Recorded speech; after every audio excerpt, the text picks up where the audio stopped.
ਹਾਂਜੀ ਦੋਸਤੋ, ਮੀਡੀਆ ਪ੍ਰਵਾਸ ਵੱਲੋਂ ਤੁਹਾਡਾ ਸਾਰਿਆਂ ਦਾ ਬਹੁਤ-ਬਹੁਤ ਸਵਾਗਤ ਹੈ।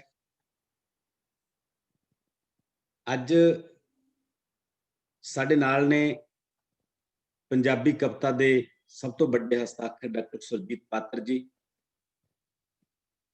ਜਿਨ੍ਹਾਂ ਨੇ ਪਿਛਲੇ ਦਿਨੀ ਲਿਖਿਆ ਸੀ ਕਿ ਇਹ ਬਾਤ ਮੇਰੀ ਇੰਨੀ ਹੀ ਨਹੀਂ, ਨਾ ਇਹ ਮਸਲਾ ਸਿਰਫ ਕਿਸਾਨ ਦਾ ਏ, ਇਹ ਪਿੰਡ ਦੇ ਵਸਦੇ ਰਹਿਣ ਦਾ ਏ, ਜਿਹਨੂੰ ਤੌਖਲਾ ਉੱਜੜ ਜਾਣਦਾ ਏ। ਡਾਕਟਰ ਸੁਰਜੀਤ ਪਾਤਰ ਕਿਸੇ ਜਾਣ ਪਹਿਚਾਣ ਦੇ ਮੁਹਤਾਜ ਨਹੀਂ। ਮੱਧਕਾਲੀ ਪੰਜਾਬੀ ਕਵਿਤਾ ਤੋਂ ਬਾਅਦ ਆਧੁਨਿਕ ਪੰਜਾਬੀ ਕਵਿਤਾ ਦੇ ਜੇ ਉਹਨਾਂ ਕੁਝ ਗਿਣੇ ਚੁਣੇ ਸ਼ਾਇਰਾਂ ਦੇ ਨਾਂ ਲੈਣੇ ਹੋਣ, ਜਿਨ੍ਹਾਂ ਨੂੰ ਅਸੀਂ ਸਭ ਤੋਂ ਵੱਧ ਕੋਟ ਕਰਦੇ ਹਾਂ, ਜਿਨ੍ਹਾਂ ਨੂੰ ਸਭ ਤੋਂ ਵੱਧ ਪੜ੍ਹਦੇ ਹਾਂ, ਜਿਨ੍ਹਾਂ ਨੂੰ ਅਸੀਂ ਸਭ ਤੋਂ ਵੱਧ ਯਾਦ ਕਰਦੇ ਹਾਂ, ਉਹਨਾਂ ਦੇ ਵਿੱਚ ਪਹਿਲੇ ਦੌਰ ਦੇ ਵਿੱਚ ਭਾਈ ਵੀਰ ਸਿੰਘ, ਪ੍ਰੋਫੈਸਰ ਮੋਹਨ ਸਿੰਘ, ਅੰਮ੍ਰਿਤਾ ਪ੍ਰੀਤਮ, ਬਾਬਾ ਬਲਵੰਤ ਵਰਗੇ ਸ਼ਾਇਰ ਆਉਂਦੇ ਨੇ, ਤੇ ਉਸ ਤੋਂ ਬਾਅਦ ਵਾਲੇ ਦੌਰ ਦੇ ਵਿੱਚ ਸ਼ਿਵ ਕੁਮਾਰ ਬਟਾਲਵੀ, ਅਵਤਾਰ ਪਾਸ਼, ਸੰਤ ਰਾਮ ਉਦਾਸੀ। ਇਹਨਾਂ ਤੋਂ ਬਾਅਦ ਜੇ ਅੱਜ ਦੇ ਦੌਰ ਦੇ ਵਿੱਚ ਸਭ ਤੋਂ ਵੱਧ ਪੜ੍ਹੇ ਜਾਣ ਵਾਲੇ ਤੇ ਸਭ ਤੋਂ ਵੱਧ ਕੋਟੇਬਲ ਸ਼ਾਇਰ ਨੇ ਸਾਡੇ ਕੋਲੇ, ਉਹ ਡਾਕਟਰ ਸੁਰਜੀਤ ਪਾਤਰ ਨੇ। ਇਹਨਾਂ ਦੇ ਨਾਂ ਨਾਲ ਪੰਜਾਬੀ ਅਦਬ ਦਾ, ਪੰਜਾਬੀ ਸਾਹਿਤ ਦਾ, ਪੰਜਾਬੀ ਸ਼ਾਇਰੀ ਦਾ ਸਿਰ ਉੱਚਾ ਹੁੰਦਾ ਹੈ। ਚੇਅਰਮੈਨ ਨੇ ਪੰਜਾਬ ਕਲਾ ਪ੍ਰੀਸ਼ਦ ਦੇ, ਪਰ ਚੇਅਰਮੈਨ ਤੋਂ ਵੱਧ ਇਹਨਾਂ ਦੀ ਜਿਹੜੀ ਮਕਬੂਲੀਅਤ ਹੈ ਬਤੌਰ ਸ਼ਾਇਰ ਤੇ ਬਤੌਰ ਖੂਬਸੂਰਤ ਇਨਸਾਨ ਦੇ ਹੈ। ਸੋ ਡਾਕਟਰ ਸੁਰਜੀਤ ਪਾਤਰ ਜੀ, ਤੁਹਾਡਾ ਬਹੁਤ-ਬਹੁਤ ਸਵਾਗਤ ਹੈ। ਇਹਨਾਂ ਦੇ ਨਾਲ ਦੂਜੇ ਮਹਿਮਾਨ ਜੋ ਸਾਡੇ ਨਾਲ ਨੇ, ਉਹਨੇ ਡਾਕਟਰ ਆਤਮ ਰੰਧਾਵਾ, ਮੁਖੀ ਪੰਜਾਬੀ ਵਿਭਾਗ, ਖਾਲਸਾ ਕਾਲਜ ਅੰਮ੍ਰਿਤਸਰ, ਜੋ ਅੱਜ ਕੱਲ ਆਧੁਨਿਕ ਪੰਜਾਬੀ ਕਵਿਤਾ ਤੇ ਆਧੁਨਿਕ ਪੰਜਾਬੀ ਸਾਹਿਤ ਦੇ ਵਿੱਚ ਬਹੁਤ ਅੱਛਾ ਖੋਜ ਕਾਰਜ ਕਰ ਰਹੇ ਨੇ। ਸੰਵਾਦ ਨਾਂ ਦਾ ਰੈਫਰੀ ਜਨਰਲ ਬਹੁਤ ਵੱਡਾ ਮੈਗਜ਼ੀਨ ਕੱਢ ਰਹੇ ਨੇ ਖਾਲਸਾ ਕਾਲਜ ਅੰਮ੍ਰਿਤਸਰ ਵੱਲੋਂ। ਇਹਨਾਂ ਦੀਆਂ ਕਿਤਾਬਾਂ ਉੱਤਰ ਆਧੁਨਿਕਤਾ ਤੇ ਸਮਕਾਲੀ ਪੰਜਾਬੀ ਕਵਿਤਾ, ਸਾਹਿਤ ਅਧਿਐਨ ਵਿਧੀਆਂ, ਸ਼ਬਦ ਸਿਧਾਂਤ ਤੇ ਸੰਵਾਦ। ਪੰਜਾਬੀ ਕਵਿਤਾ ਦੇ ਉੱਤੇ ਇਹਨਾਂ ਦੀ ਬਹੁਤ ਪਕੜ ਹੈ। ਪੰਜਾਬੀ ਕਵਿਤਾ ਦੇ ਹਵਾਲੇ ਨਾਲ, ਪੰਜਾਬੀ ਸ਼ਾਇਰੀ ਦੇ ਹਵਾਲੇ ਨਾਲ ਅੱਜ ਆਪਾਂ ਗੱਲ ਕਰਨੀ ਹੈ, ਤੇ ਅੱਜ ਦਾ ਵਿਸ਼ਾ ਹੈ ਸੰਘਰਸ਼ਾਂ ਦੇ ਦੌਰ 'ਚ ਸ਼ਾਇਰੀ।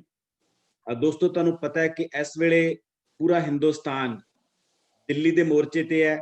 ਖਾਸ ਤੌਰ ਤੇ ਪੰਜਾਬ ਦਾ ਕਿਰਤੀ ਕਿਸਾਨ, ਹਰਿਆਣੇ ਦਾ ਕਿਰਤੀ ਕਿਸਾਨ, ਉੱਤਰ ਭਾਰਤ ਦਾ ਕਿਰਤੀ ਕਿਸਾਨ ਬਹੁਤ ਲੰਮੇ ਸਮੇਂ ਬਾਅਦ ਜਿਸਨੇ ਅੰਗੜਾਈ ਲਈ ਹੈ, ਖੁਦਕੁਸ਼ੀਆਂ ਦੇ ਦੌਰ ਤੋਂ ਬਾਅਦ, ਨਿਰਾਸ਼ਾ ਦੇ ਦੌਰ ਤੋਂ ਬਾਅਦ, ਪ੍ਰਵਾਸ ਦੇ ਦੌਰ ਤੋਂ ਬਾਅਦ, ਚਿੱਟਿਆਂ ਦੇ ਦੌਰ ਤੋਂ ਬਾਅਦ ਅਸੀਂ ਦੁਬਾਰਾ ਫਿਰ ਆਪਣੀ ਪਹਿਲਾਂ ਵਾਲੀ ਫਾਰਮ ਦੇ ਵਿੱਚ ਆਏ ਹਾਂ, ਕਿਉਂਕਿ ਪੰਜਾਬ ਦਾ ਇਤਿਹਾਸ ਮੋਰਚਿਆਂ ਦਾ ਇਤਿਹਾਸ ਹੈ, ਸੰਘਰਸ਼ਾਂ ਦਾ ਇਤਿਹਾਸ ਹੈ। ਤੇ ਅੱਜ ਸਾਨੂੰ ਮਾਣ ਹੈ ਕਿ ਅਸੀਂ ਫਿਰ ਇੱਕ ਵਾਰ ਹਿੰਦੁਸਤਾਨ ਨੂੰ ਅਗਵਾਈ ਦੇ ਰਹੇ ਹਾਂ ਸੰਘਰਸ਼ਾਂ ਦੇ ਮਾਮਲੇ 'ਚ। ਤੇ ਇਸ ਸੰਘਰਸ਼ ਨੇ ਕਿੰਨਾ ਕੁਝ ਬਦਲਣਾ ਹੈ ਸਾਡਾ, ਇਸ ਸੰਘਰਸ਼ ਦੇ ਸਾਡੀ ਸ਼ਾਇਰੀ ਤੇ ਕੀ ਪ੍ਰਭਾਵ ਪੈ ਰਹੇ ਨੇ, ਸ਼ਾਇਰੀ ਕਿਵੇਂ ਸੰਘਰਸ਼ ਨੂੰ ਪ੍ਰਭਾਵਿਤ ਕਰਦੀ ਹੈ, ਸ਼ਾਇਰੀ ਕਿਵੇਂ ਸੰਘਰਸ਼ ਤੋਂ ਪ੍ਰਭਾਵਿਤ ਹੁੰਦੀ ਹੈ, ਇਹਨਾਂ ਸਾਰੀਆਂ ਗੱਲਾਂ ਤੇ ਅੱਜ ਆਪਾਂ ਸੰਵਾਦ ਰਚਾਵਾਂਗੇ ਸਾਡੇ ਦੋਹਾਂ ਵਿਦਵਾਨਾਂ ਦੇ ਨਾਲ।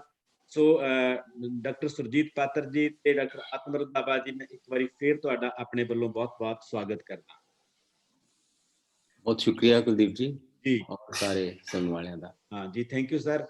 ਪਾਤਰ ਸਾਹਿਬ, ਗੱਲ ਤੁਹਾਡੇ ਤੋਂ ਹੀ ਸ਼ੁਰੂ ਕਰਦੇ ਹਾਂ। ਸੰਘਰਸ਼ ਦੇ ਸਰ ਬਹੁਤ ਸਾਰੇ ਰੂਪ ਨੇ, ਨਾਰਿਆਂ ਤੋਂ ਲੈ ਕੇ ਜੈਕਾਰਿਆਂ ਤੱਕ, ਰਣਨੀਤੀਆਂ ਤੋਂ ਲੈ ਕੇ ਕੂਟਨੀਤੀਆਂ ਤੱਕ, ਅਸਤਰਾਂ ਤੋਂ ਲੈ ਕੇ ਸ਼ਸਤਰਾਂ ਤੱਕ, ਦੁਆਵਾਂ ਤੋਂ ਲੈ ਕੇ ਬਦਦੁਆਵਾਂ ਤੱਕ ਸੰਘਰਸ਼ਾਂ ਦਾ ਬਹੁਤ ਪ੍ਰਤੀ ਸੰਸਾਰ ਹੁੰਦਾ ਹੈ। ਪਰ ਇੱਕ ਸ਼ਾਇਰ ਲਈ ਸੰਘਰਸ਼ ਦੇ ਕੀ ਅਰਥ ਹੁੰਦੇ ਹਨ, ਤੇ ਸੰਘਰਸ਼ ਕਵੀ ਦੇ ਆਲੇ ਦੁਆਲੇ ਤੋਂ ਕਵੀ ਦੇ ਜ਼ਿਹਨ ਤੱਕ ਤੇ ਜ਼ਿਹਨ ਤੋਂ ਉਹਦੇ ਸ਼ਬਦਾਂ ਤੱਕ ਕਿਵੇਂ ਉਤਰਦਾ ਹੈ, ਇਹ ਅਸੀਂ ਤੁਹਾਡੇ ਤੋਂ ਸਮਝਣਾ ਚਾਹੁੰਦੇ ਹਾਂ। ਤੁਸੀਂ ਬਿਲਕੁਲ ਦੀਪ ਜੀ ਠੀਕ ਕਿਹਾ ਕਿ ਸੰਘਰਸ਼ ਤਾਂ ਵਿਅਕਤੀ ਵੀ ਕਰਦੇ ਆ, ਕੌਮਾਂ ਵੀ ਕਰਦੀਆਂ, ਦੇਸ਼ ਵੀ ਕਰਦੇ ਆ, ਵਾਦ ਵੀ ਕਰਦੇ ਆ, ਧਰਮ ਵੀ ਕਰਦੇ ਆ, ਨਸਲਾਂ ਵੀ ਕਰਦੇ ਆ ਜੀ। ਉਹਨਾਂ ਤੇ ਸੰਘਰਸ਼ ਦੇ ਦੌਰ ਆਉਂਦੇ ਆ। ਔਰ ਸੰਘਰਸ਼ ਦੇ ਦੌਰਾਂ ਬਾਰੇ ਮੈਨੂੰ ਤਖਤ ਸਿੰਘ ਹੁਣਾਂ ਦਾ ਇੱਕ ਸ਼ੇਅਰ ਯਾਦ ਆ ਰਿਹਾ। ਉਹਨਾਂ ਲਿਖਿਆ ਸੀਗਾ ਕਿ ਝੱਖੜ ਵਗੇ ਤਾਂ ਪਾ ਗਏ ਹਰ ਆਦਮੀ ਦਾ ਮੁੱਲ, ਜੀ। ਕੋਈ ਸੀ ਢੇਰ ਰੇਤ ਦਾ, ਕੋਈ ਚਟਾਨ ਵਾਂਗ। ਕਿ ਜਦੋਂ ਸੰਘਰਸ਼ ਆਉਂਦੇ ਆ ਤਾਂ ਉਹ ਕੌਮਾਂ ਤੇ ਵਿਅਕਤੀਆਂ ਦੀ ਪਰਖ ਦੇ ਪਲ ਹੁੰਦੇ ਆ ਕਿ ਅਸੀਂ ਕੁਝ ਚੁਣਨਾ ਹੁੰਦਾ, ਕੁਝ ਛੱਡਣਾ ਹੁੰਦਾ। ਅਸੀਂ ਆਪਣੀ ਚੋਣ ਤੋਂ ਪਛਾਣੇ ਜਾਂਦੇ ਹਾਂ ਕਿ ਅਸੀਂ ਉਸ ਵੇਲੇ ਕੀ ਭੂਮਿਕਾ ਨਿਭਾਈ। ਉਹ ਚੋਣ ਹੀ ਸਾਡੀ ਸ਼ਨਾਖਤ ਬਣਾਉਂਦੀ ਆ, ਉਹ ਚੋਣ ਹੀ ਸਾਡਾ ਨਾਮ ਕਿ ਇਹਨੂੰ ਕਿੱਦਾਂ ਪੁਕਾਰਿਆ ਜਾਵੇ ਉਹ ਬਣਾਉਂਦੀ ਆ। ਤੋ ਕਵੀ ਸਮਾਜ ਦਾ ਹਿੱਸਾ ਹੀ ਆ, ਜੋ ਜੇ ਝੱਖੜ ਝੁੱਲਿਆ ਤਾਂ ਉਹ ਵੀ ਇੱਕ ਰੁੱਖ ਵਾਂਗ ਉਸ ਝੱਖੜ 'ਚ, ਜਿਵੇਂ ਬਾਕੀ ਰੁੱਖ ਨੇ ਉਹ ਵੀ ਉਸ ਤੋਂ ਮੁਤਾਸਿਰ ਹੁੰਦਾ। ਜੀ। ਪਰ ਕਵੀ ਦਾ ਅਸੀਂ ਫਰਕ ਕਹਿੰਦੇ ਕਿ ਕਵੀ ਦਾ ਮਤਲਬ ਹੈ ਕਿ ਉਹਨੇ ਕੁਝ ਕਹਿਣਾ, ਜਿਵੇਂ ਕਿ ਅਸੀਂ ਕੁਝ ਕਿਹਾ ਤਾਂ ਕਿ ਜੇ ਮੈਂ ਕੁਝ ਨਾ ਕਿਹਾ, ਜੇ ਮੈਂ ਚੁੱਪ ਹੀ ਰਿਹਾ। ਸੋ ਅਸੀਂ ਕਵੀ 'ਚ ਸੰਘਰਸ਼ ਕੋਲੋਂ ਇਹ ਤਵੱਕੋ ਰੱਖਦੇ ਹਾਂ ਕਿ ਉਹ ਕੁਝ ਕਹੇਗਾ। ਜੀ ਜੀ ਜੀ। ਔਰ ਇਸ ਲਈ ਕਿ ਉਹਦੇ ਕੌਮਾਂ ਨੂੰ, ਦੇਸ਼ਾਂ ਨੂੰ ਯਾਦ ਹੁੰਦਾ ਕਿ ਜਿਵੇਂ ਕਿ ਕਿਹਾ ਸੀਗਾ ਕਿ ਹਮੇਸ਼ ਨਾਲ ਨੇ ਮੇਰੇ ਸੁਖਨ ਫਕੀਰਾਂ ਦੇ, ਐ ਸ਼ਾਹੀ ਕਹਿਰ ਮੈਂ ਕੱਲਾ ਜਾਂ ਬੇਸਹਾਰਾ ਨਹੀਂ। ਬਹੁਤ ਵਧੀਆ। ਕਿਉਂ ਪਤਾ ਹੁੰਦਾ ਕਿ ਜਿਹੜੇ ਬੋਲ ਨੇ ਇਹ ਸਾਨੂੰ ਸਹਾਰਾ ਦਿੰਦੇ ਆ, ਕਵੀਆਂ ਦੇ ਬੋਲ ਜੀ। ਸੋ ਵਾਕਈ ਉਸ ਵੇਲੇ ਉਹਨਾਂ ਲੋਕਾਂ ਦੀ ਇਹ ਤਵੱਕੋ ਜਾਇਜ਼ ਹੈ ਕਿ ਕਵੀ ਕੁਝ ਕਵੇ। ਪਰ ਕਵਿਤਾ ਮੈਂ ਸਮਝਦਾ ਕਿ ਕਵਿਤਾ ਲੇਖ ਵਾਂਗ ਨਹੀਂ ਲਿਖੀ ਜਾ ਸਕਦੀ। ਇਹ ਲੇਖ ਅਸੀਂ ਸਿਰਫ ਦਿਮਾਗੀ, ਉਹ ਇੱਕ ਦਿਮਾਗੀ ਪ੍ਰਕਿਰਿਆ ਹੁੰਦੀ ਹੈ ਜੀ। ਲੇਕਿਨ ਕਵਿਤਾ 'ਚ ਤੁਹਾਡਾ ਸਾਰਾ ਵਜੂਦ ਸ਼ਾਮਲ ਹੁੰਦਾ ਕਿ ਜਦ ਤੱਕ ਪੂਰਾ ਵਜੂਦ ਨਾ ਉਹਦੇ ਤੜਪ ਕੇ ਕੁਝ ਨਾ ਨਿਕਲੇ ਤਾਂ ਉਹ ਕਵਿਤਾ ਜੇ ਲਿਖੂਗਾ ਵੀ ਲੇਖ ਵਾਂਗ ਤੇ ਮੇਰੇ ਖਿਆਲ 'ਚ ਉਹ ਕਵਿਤਾ ਬੇਜਾਨ ਹੋ। ਜੀ। ਜਿਵੇਂ ਆਪਣੇ ਵਿੱਚ 47 'ਚ ਬਹੁਤ ਕਵੀਆਂ ਨੇ ਨਹੀਂ ਵੀ ਲਿਖਿਆ ਜੀ। ਮਤਲਬ ਤੁਹਾਨੂੰ ਬਾਬ ਬੁਲਾਉਣ ਦੀ ਕੋਈ ਕਵਿਤਾ 47 ਬਾਰੇ ਨਹੀਂ ਮਿਲਦੀ ਜੀ। ਜਾਂ ਇੱਥੋਂ ਤੱਕ ਮੀਸ਼ਾ ਹੋਰਾਂ ਦੀ, ਜਗਤਾਰ ਦੀ ਕੋਈ ਕਵਿਤਾ ਤੁਹਾਨੂੰ 47 ਬਾਰੇ ਨਹੀਂ। ਹੁਣ ਔਰਤਾਂ ਤੇ ਕਿੰਨੇ ਜ਼ੁਲਮ ਹੋਏ ਪਰ ਕਿਸੇ ਹੋਰ ਔਰਤ ਕਵੀ ਦੀ ਤੁਹਾਨੂੰ 47 ਬਾਰੇ ਕਵਿਤਾ ਨਹੀਂ ਮਿਲਦੀ। ਉਹ ਕੀ ਸੀ? ਕਿਉਂ? ਉਹ ਇੱਕ ਰਹੱਸ ਹੈ ਕਿ ਕਹਾਣੀਆਂ ਬਹੁਤ ਲਿਖੀਆਂ ਗਈਆਂ ਲੇਕਿਨ ਕਵਿਤਾ ਬਹੁਤ ਘੱਟ ਲਿਖੀ ਗਈ 47 ਬਾਰੇ ਵੀ। ਸੋ ਉਹ ਇੱਕ ਰਹੱਸ, ਉਹ ਇੱਕ ਰਚਨਾ ਦਾ, ਰਚਨਾਤਮਕਤਾ ਦਾ ਰਹੱਸ ਹੈ ਕਿ ਕੀ ਉਹ ਸਦਮਾ ਸੀ ਕਿ ਜਿਹਨੇ ਉਹਨਾਂ ਨੂੰ ਬੋਲਣ ਨਹੀਂ ਦਿੱਤਾ? ਜੀ। ਕੀ ਸੀ ਉਹ? ਸੋ ਇਹ ਇੱਕ ਰਹੱਸ ਹੈ ਮੇਰੇ ਲਈ। ਮੈਂ ਬਹੁਤ ਵਾਰੀ ਇਹਦੇ ਬਾਰੇ ਅਸੀਂ ਗੱਲ ਵੀ ਕਰਦੇ ਹਾਂ। ਸੋ ਤੋ ਜਿਵੇਂ ਤੁਸੀਂ ਕਿਹਾ ਕਿ ਕਵੀ ਦਾ ਕੀ ਰੋਲ ਹੁੰਦਾ ਔਰ ਵਜੂਦ ਤੱਕ, ਮੈਂ ਜਿਵੇਂ ਸਿਰਫ ਇੱਕ ਗੱਲ ਕਰੂੰਗਾ ਕਿ ਜਿਵੇਂ ਮੈਂ ਜਦੋਂ ਐਮਰਜੈਂਸੀ ਲੱਗੀ ਸੀ ਉਸ ਵੇਲੇ ਵੀ ਕਵੀ ਵੀ ਸੰਘਰਸ਼ ਕਰ ਰਹੇ ਸੀ, ਕੁਝ ਬੰਦੇ ਹਿੰਦੀ ਕਵੀ, ਇੱਕ ਕੈਦ ਵੀ ਸੀ ਔਰ ਅਖਬਾਰਾਂ ਡੱਬ ਖਰਬੀਆਂ ਆਉਂਦੀਆਂ ਸੀ, ਵਿੱਚੋਂ ਕੁਝ ਡੱਬੀਆਂ ਕੱਟੀਆਂ ਹੁੰਦੀਆਂ ਸੀ ਔਰ ਬੋਲਣ ਦੀ ਮਨਾਹੀ ਸੀ। ਤਾਂ ਮੈਂ ਕਦੀ ਸੋਚਿਆ ਨਹੀਂ ਸੀ ਕਿ ਮੈਂ ਇਹਦੇ ਬਾਰੇ ਕੁਝ ਲਿਖੂੰਗਾ। ਮੇਰੇ ਮਤਲਬ ਉਹ ਇੱਕ ਮੈਂ ਉਹਨੂੰ ਹੰਢਾ ਰਿਹਾ ਸੀਗਾ, ਪਰ ਲੇਕਿਨ ਮੈਂ ਸਮਝਦਾ ਕਿ ਉਹ ਮੈਂ ਕਿੱਦਾਂ ਇੱਕ ਮੌਕਾ ਸੀ ਕਿ ਮੈਂ, ਜਦੋਂ ਮੈਂ ਬਹੁਤ ਵਾਰੀ ਗੱਲ ਕੋਟ ਕਰਦਾ ਕਿ ਮੈਂ ਅਦਾਲਤ 'ਚੋਂ ਸ਼ਾਮ ਨੂੰ ਲੰਘ ਰਿਹਾ ਸੀਗਾ, ਜਦੋਂ ਅਦਾਲਤ ਬੰਦ ਹੋ ਚੁੱਕੀ ਹੈ ਤੇ ਮੈਂ ਉਹ ਵਕੀਲਾਂ ਦੇ ਖੋਖੇ ਬੰਦ ਹੈ, ਅਦਾਲਤ ਬੰਦ ਹੈ, ਲੇਕਿਨ ਮੈਂ ਉਹ ਰੁੱਖ, ਕੁਝ ਕੋਨੇ 'ਚ ਖੜੇ ਰੁੱਖ ਦੇਖੇ, ਮੈਨੂੰ ਅਚਨਚਿਤ ਲੱਗਾ ਕਿ ਇਹ ਤਾਂ ਉਹ ਲੋਕ ਨੇ ਜਿਹੜੇ ਇੱਥੇ ਇਨਸਾਫ ਲੈਣ ਆਏ। ਕੀ ਬਾਤ ਹੈ। ਤੇ ਮੇਰੇ ਮਨ 'ਚ ਇੱਦਾਂ ਦਾ ਕੁਝ ਮਤਲਬ ਵੀ ਇਸ ਅਦਾਲਤ 'ਚ ਬੰਦੇ ਬਿਰਕ ਹੋ ਗਏ, ਫੈਸਲੇ ਸੁਣਦਿਆਂ ਸੁਣਦਿਆਂ ਸੁੱਕ ਗਏ, ਆਖੋ ਇਹਨਾਂ ਨੂੰ ਉਜੜੇ ਘਰੀ ਜਾਣ ਹੁਣੇ, ਕਦੋਂ ਤੀਕ ਇੱਥੇ ਖੜੇ ਰਹਿਣਗੇ ਯਾਰ ਮੇਰੇ ਜੋ ਇਸ ਆਸ ਤੇ ਮਰ ਗਏ, ਕਿਵੇਂ ਉਹਨਾਂ ਦੇ ਦੁੱਖ ਦਾ ਬਣਾਵਾਂਗਾ ਗੀਤ, ਜੇ ਮੈਂ ਚੁੱਪ ਹੀ ਰਿਹਾ, ਜੇ ਮੈਂ ਕੁਛ ਨਾ ਕਿਹਾ, ਬਣ ਕੇ ਰੂਹਾਂ ਸਦਾ ਭਟਕਦੇ ਰਹਿਣ। ਮਤਲਬ ਉਹ ਇਸ ਮਤਲਬ ਇਹ ਸੀ ਕਿ ਉਹ ਸ਼ਾਇਦ ਸਾਰਾ ਕੁਝ ਮੇਰੇ ਅੰਦਰ ਤਾਂ ਸੀਗਾ ਪਰ ਉਹਦੇ ਬਾਹਰ ਆਉਣ ਲਈ ਇੱਕ ਐਸਾ ਪਲ, ਜਾਂ ਮੈਨੂੰ ਇੱਕ ਪਲ ਪਹਿਲਾਂ ਨਹੀਂ ਪਤਾ ਸੀ ਕਿ ਮੈਂ ਕਵਿਤਾ ਲਿਖਣੀ ਆ ਹੁਣ। ਜੀ। ਸੋ ਇਹ ਕੋਈ ਇਲਹਾਮ ਨਹੀਂ ਆ, ਸਿਰਫ ਇਹ ਕਿ ਉਹ ਹੁੰਦੀ ਤੁਹਾਡੇ ਵਜੂਦ 'ਚੋਂ ਪੈਦਾ, ਕਿ ਤੁਹਾਡਾ ਵਜੂਦ ਕਿਸੇ ਵੇਲੇ ਏਦਾਂ ਇਕਾਗਰ ਹੁੰਦਾ, ਤੁਹਾਨੂੰ ਕੋਈ ਚੀਜ਼ ਏਦਾਂ ਟੁੰਬਦੀ ਹੈ ਕਿ ਉਹ ਜਿਵੇਂ ਤੁਹਾਨੂੰ ਕੋਈ ਸੂਈ ਧਾਗਾ ਮਿਲ ਜਾਂਦਾ, ਤੁਸੀਂ ਪਰੋਈ ਜਾਂਦੇ ਹੋ। ਜੀ। ਸੋ ਮੈਂ ਇਹਨੀ ਇੱਕ ਗੱਲ ਕਹਿਣੀ ਚਾਹੁੰਦਾ ਇਸ ਬਾਰੇ ਕਿ ਜਿਹੜਾ ਕਿ ਕਵੀ ਹੋ ਸਕਦਾ ਕੋਈ ਕਵੀ ਲਿਖਣੋਂ ਰਹਿ ਜਾਵੇ, ਕਿਉਂਕਿ ਇਹਨੂੰ ਆਪਾਂ, ਮੈਂ ਜਿਵੇਂ ਸ਼ੁਰੂ 'ਚ ਕਿਹਾ ਕਿ ਇਹਨੂੰ ਆਪਾਂ ਲੇਖ ਵਾਂਗ ਨਹੀਂ। ਬਹੁਤ ਵਧੀਆ ਜੀ, ਬਹੁਤ ਵਧੀਆ। ਡਾਕਟਰ ਆਤਮ ਰੰਧਾਵਾ ਜੀ, ਸੰਘਰਸ਼ ਦਾ ਮਨੁੱਖ ਨਾਲ ਮੁੱਢਕਦੀਮੀ ਰਿਸ਼ਤਾ ਹੈ। ਈਵਨ ਜਦੋਂ ਬੰਦਾ ਅਜੇ ਇਸ ਦੁਨੀਆ ਦੇ ਵਿੱਚ ਆਇਆ ਨਹੀਂ ਹੁੰਦਾ, ਮਾਂ ਦੇ ਪੇਟ ਦੇ ਵਿੱਚ 9 ਮਹੀਨੇ ਰਹਿੰਦਾ, ਉਦੋਂ ਤੋਂ ਉਹਦਾ ਜਿਹੜਾ ਸੰਘਰਸ਼ ਹੈ, ਸਟਰਗਲ ਹੈ, ਸ਼ੁਰੂ ਹੋ ਜਾਂਦੀ ਹੈ। ਪਰ ਕਿਉਂਕਿ ਤੁਸੀਂ ਕਵਿਤਾ ਤੇ ਕੰਮ ਹੈ ਤੁਹਾਡਾ, ਤੁਸੀਂ ਕਵਿਤਾ ਨਾਲ ਜੁੜੇ ਹੋ, ਅਸੀਂ ਤੁਹਾਡੇ ਤੋਂ ਜਾਣਨਾ ਚਾਹੁੰਦੇ ਹਾਂ ਕਿ ਪੰਜਾਬੀ ਕਵਿਤਾ ਦੇ ਵਿੱਚ ਸੰਘਰਸ਼ ਦੀਆਂ ਜਿਹੜੀਆਂ ਮੁੱਢਲੀਆਂ ਕਣਸੂਆਂ ਨੇ ਉਹ ਕਦੋਂ ਤੋਂ ਮਿਲਦੀਆਂ ਨੇ, ਉਹ ਕਣਸੂਆਂ ਕਿਹੋ ਜਿਹੀਆਂ ਸਨ? ਦੀਪ ਜੀ, ਪਹਿਲਾਂ ਤਾਂ ਸਾਰੇ ਪਾਰਟਿਸਪੈਂਟਸ ਨੂੰ ਮੇਰੇ ਵੱਲੋਂ ਸਤਿਕਾਰ, ਜੀ ਅਦਬ, ਵੈਲਕਮ ਸਰ ਤੁਹਾਡਾ। ਮੁਹੱਬਤ। ਜਿਵੇਂ ਪਾਤਰ ਸਾਹਿਬ ਹੁਣਾਂ ਨੇ ਕਿਹਾ ਕਿ ਅਸੀਂ ਜਾਂ ਸ਼ਾਇਦ ਸਾਰੇ ਜਿਹੜੇ ਆ ਉਹ ਆਪਣਾ ਸਮੇਂ ਨਾਲ ਸੰਘਰਸ਼ਾਂ ਨਾਲ ਰਿਸ਼ਤਾ ਪਛਾਣਦੇ ਰਹਿੰਦੇ ਨੇ। ਉਹਨਾਂ ਦੀ ਉਹ ਆਪਣੇ ਆਪ ਨੂੰ ਆਇਡੈਂਟੀਫਾਈ ਕਰਦੇ ਰਹਿੰਦੇ ਨੇ ਕਿ ਅਸੀਂ ਕਿੱਥੇ ਆ, ਕਿਸ ਸਮੇਂ 'ਚ ਰਹਿ ਰਹੇ ਹਾਂ।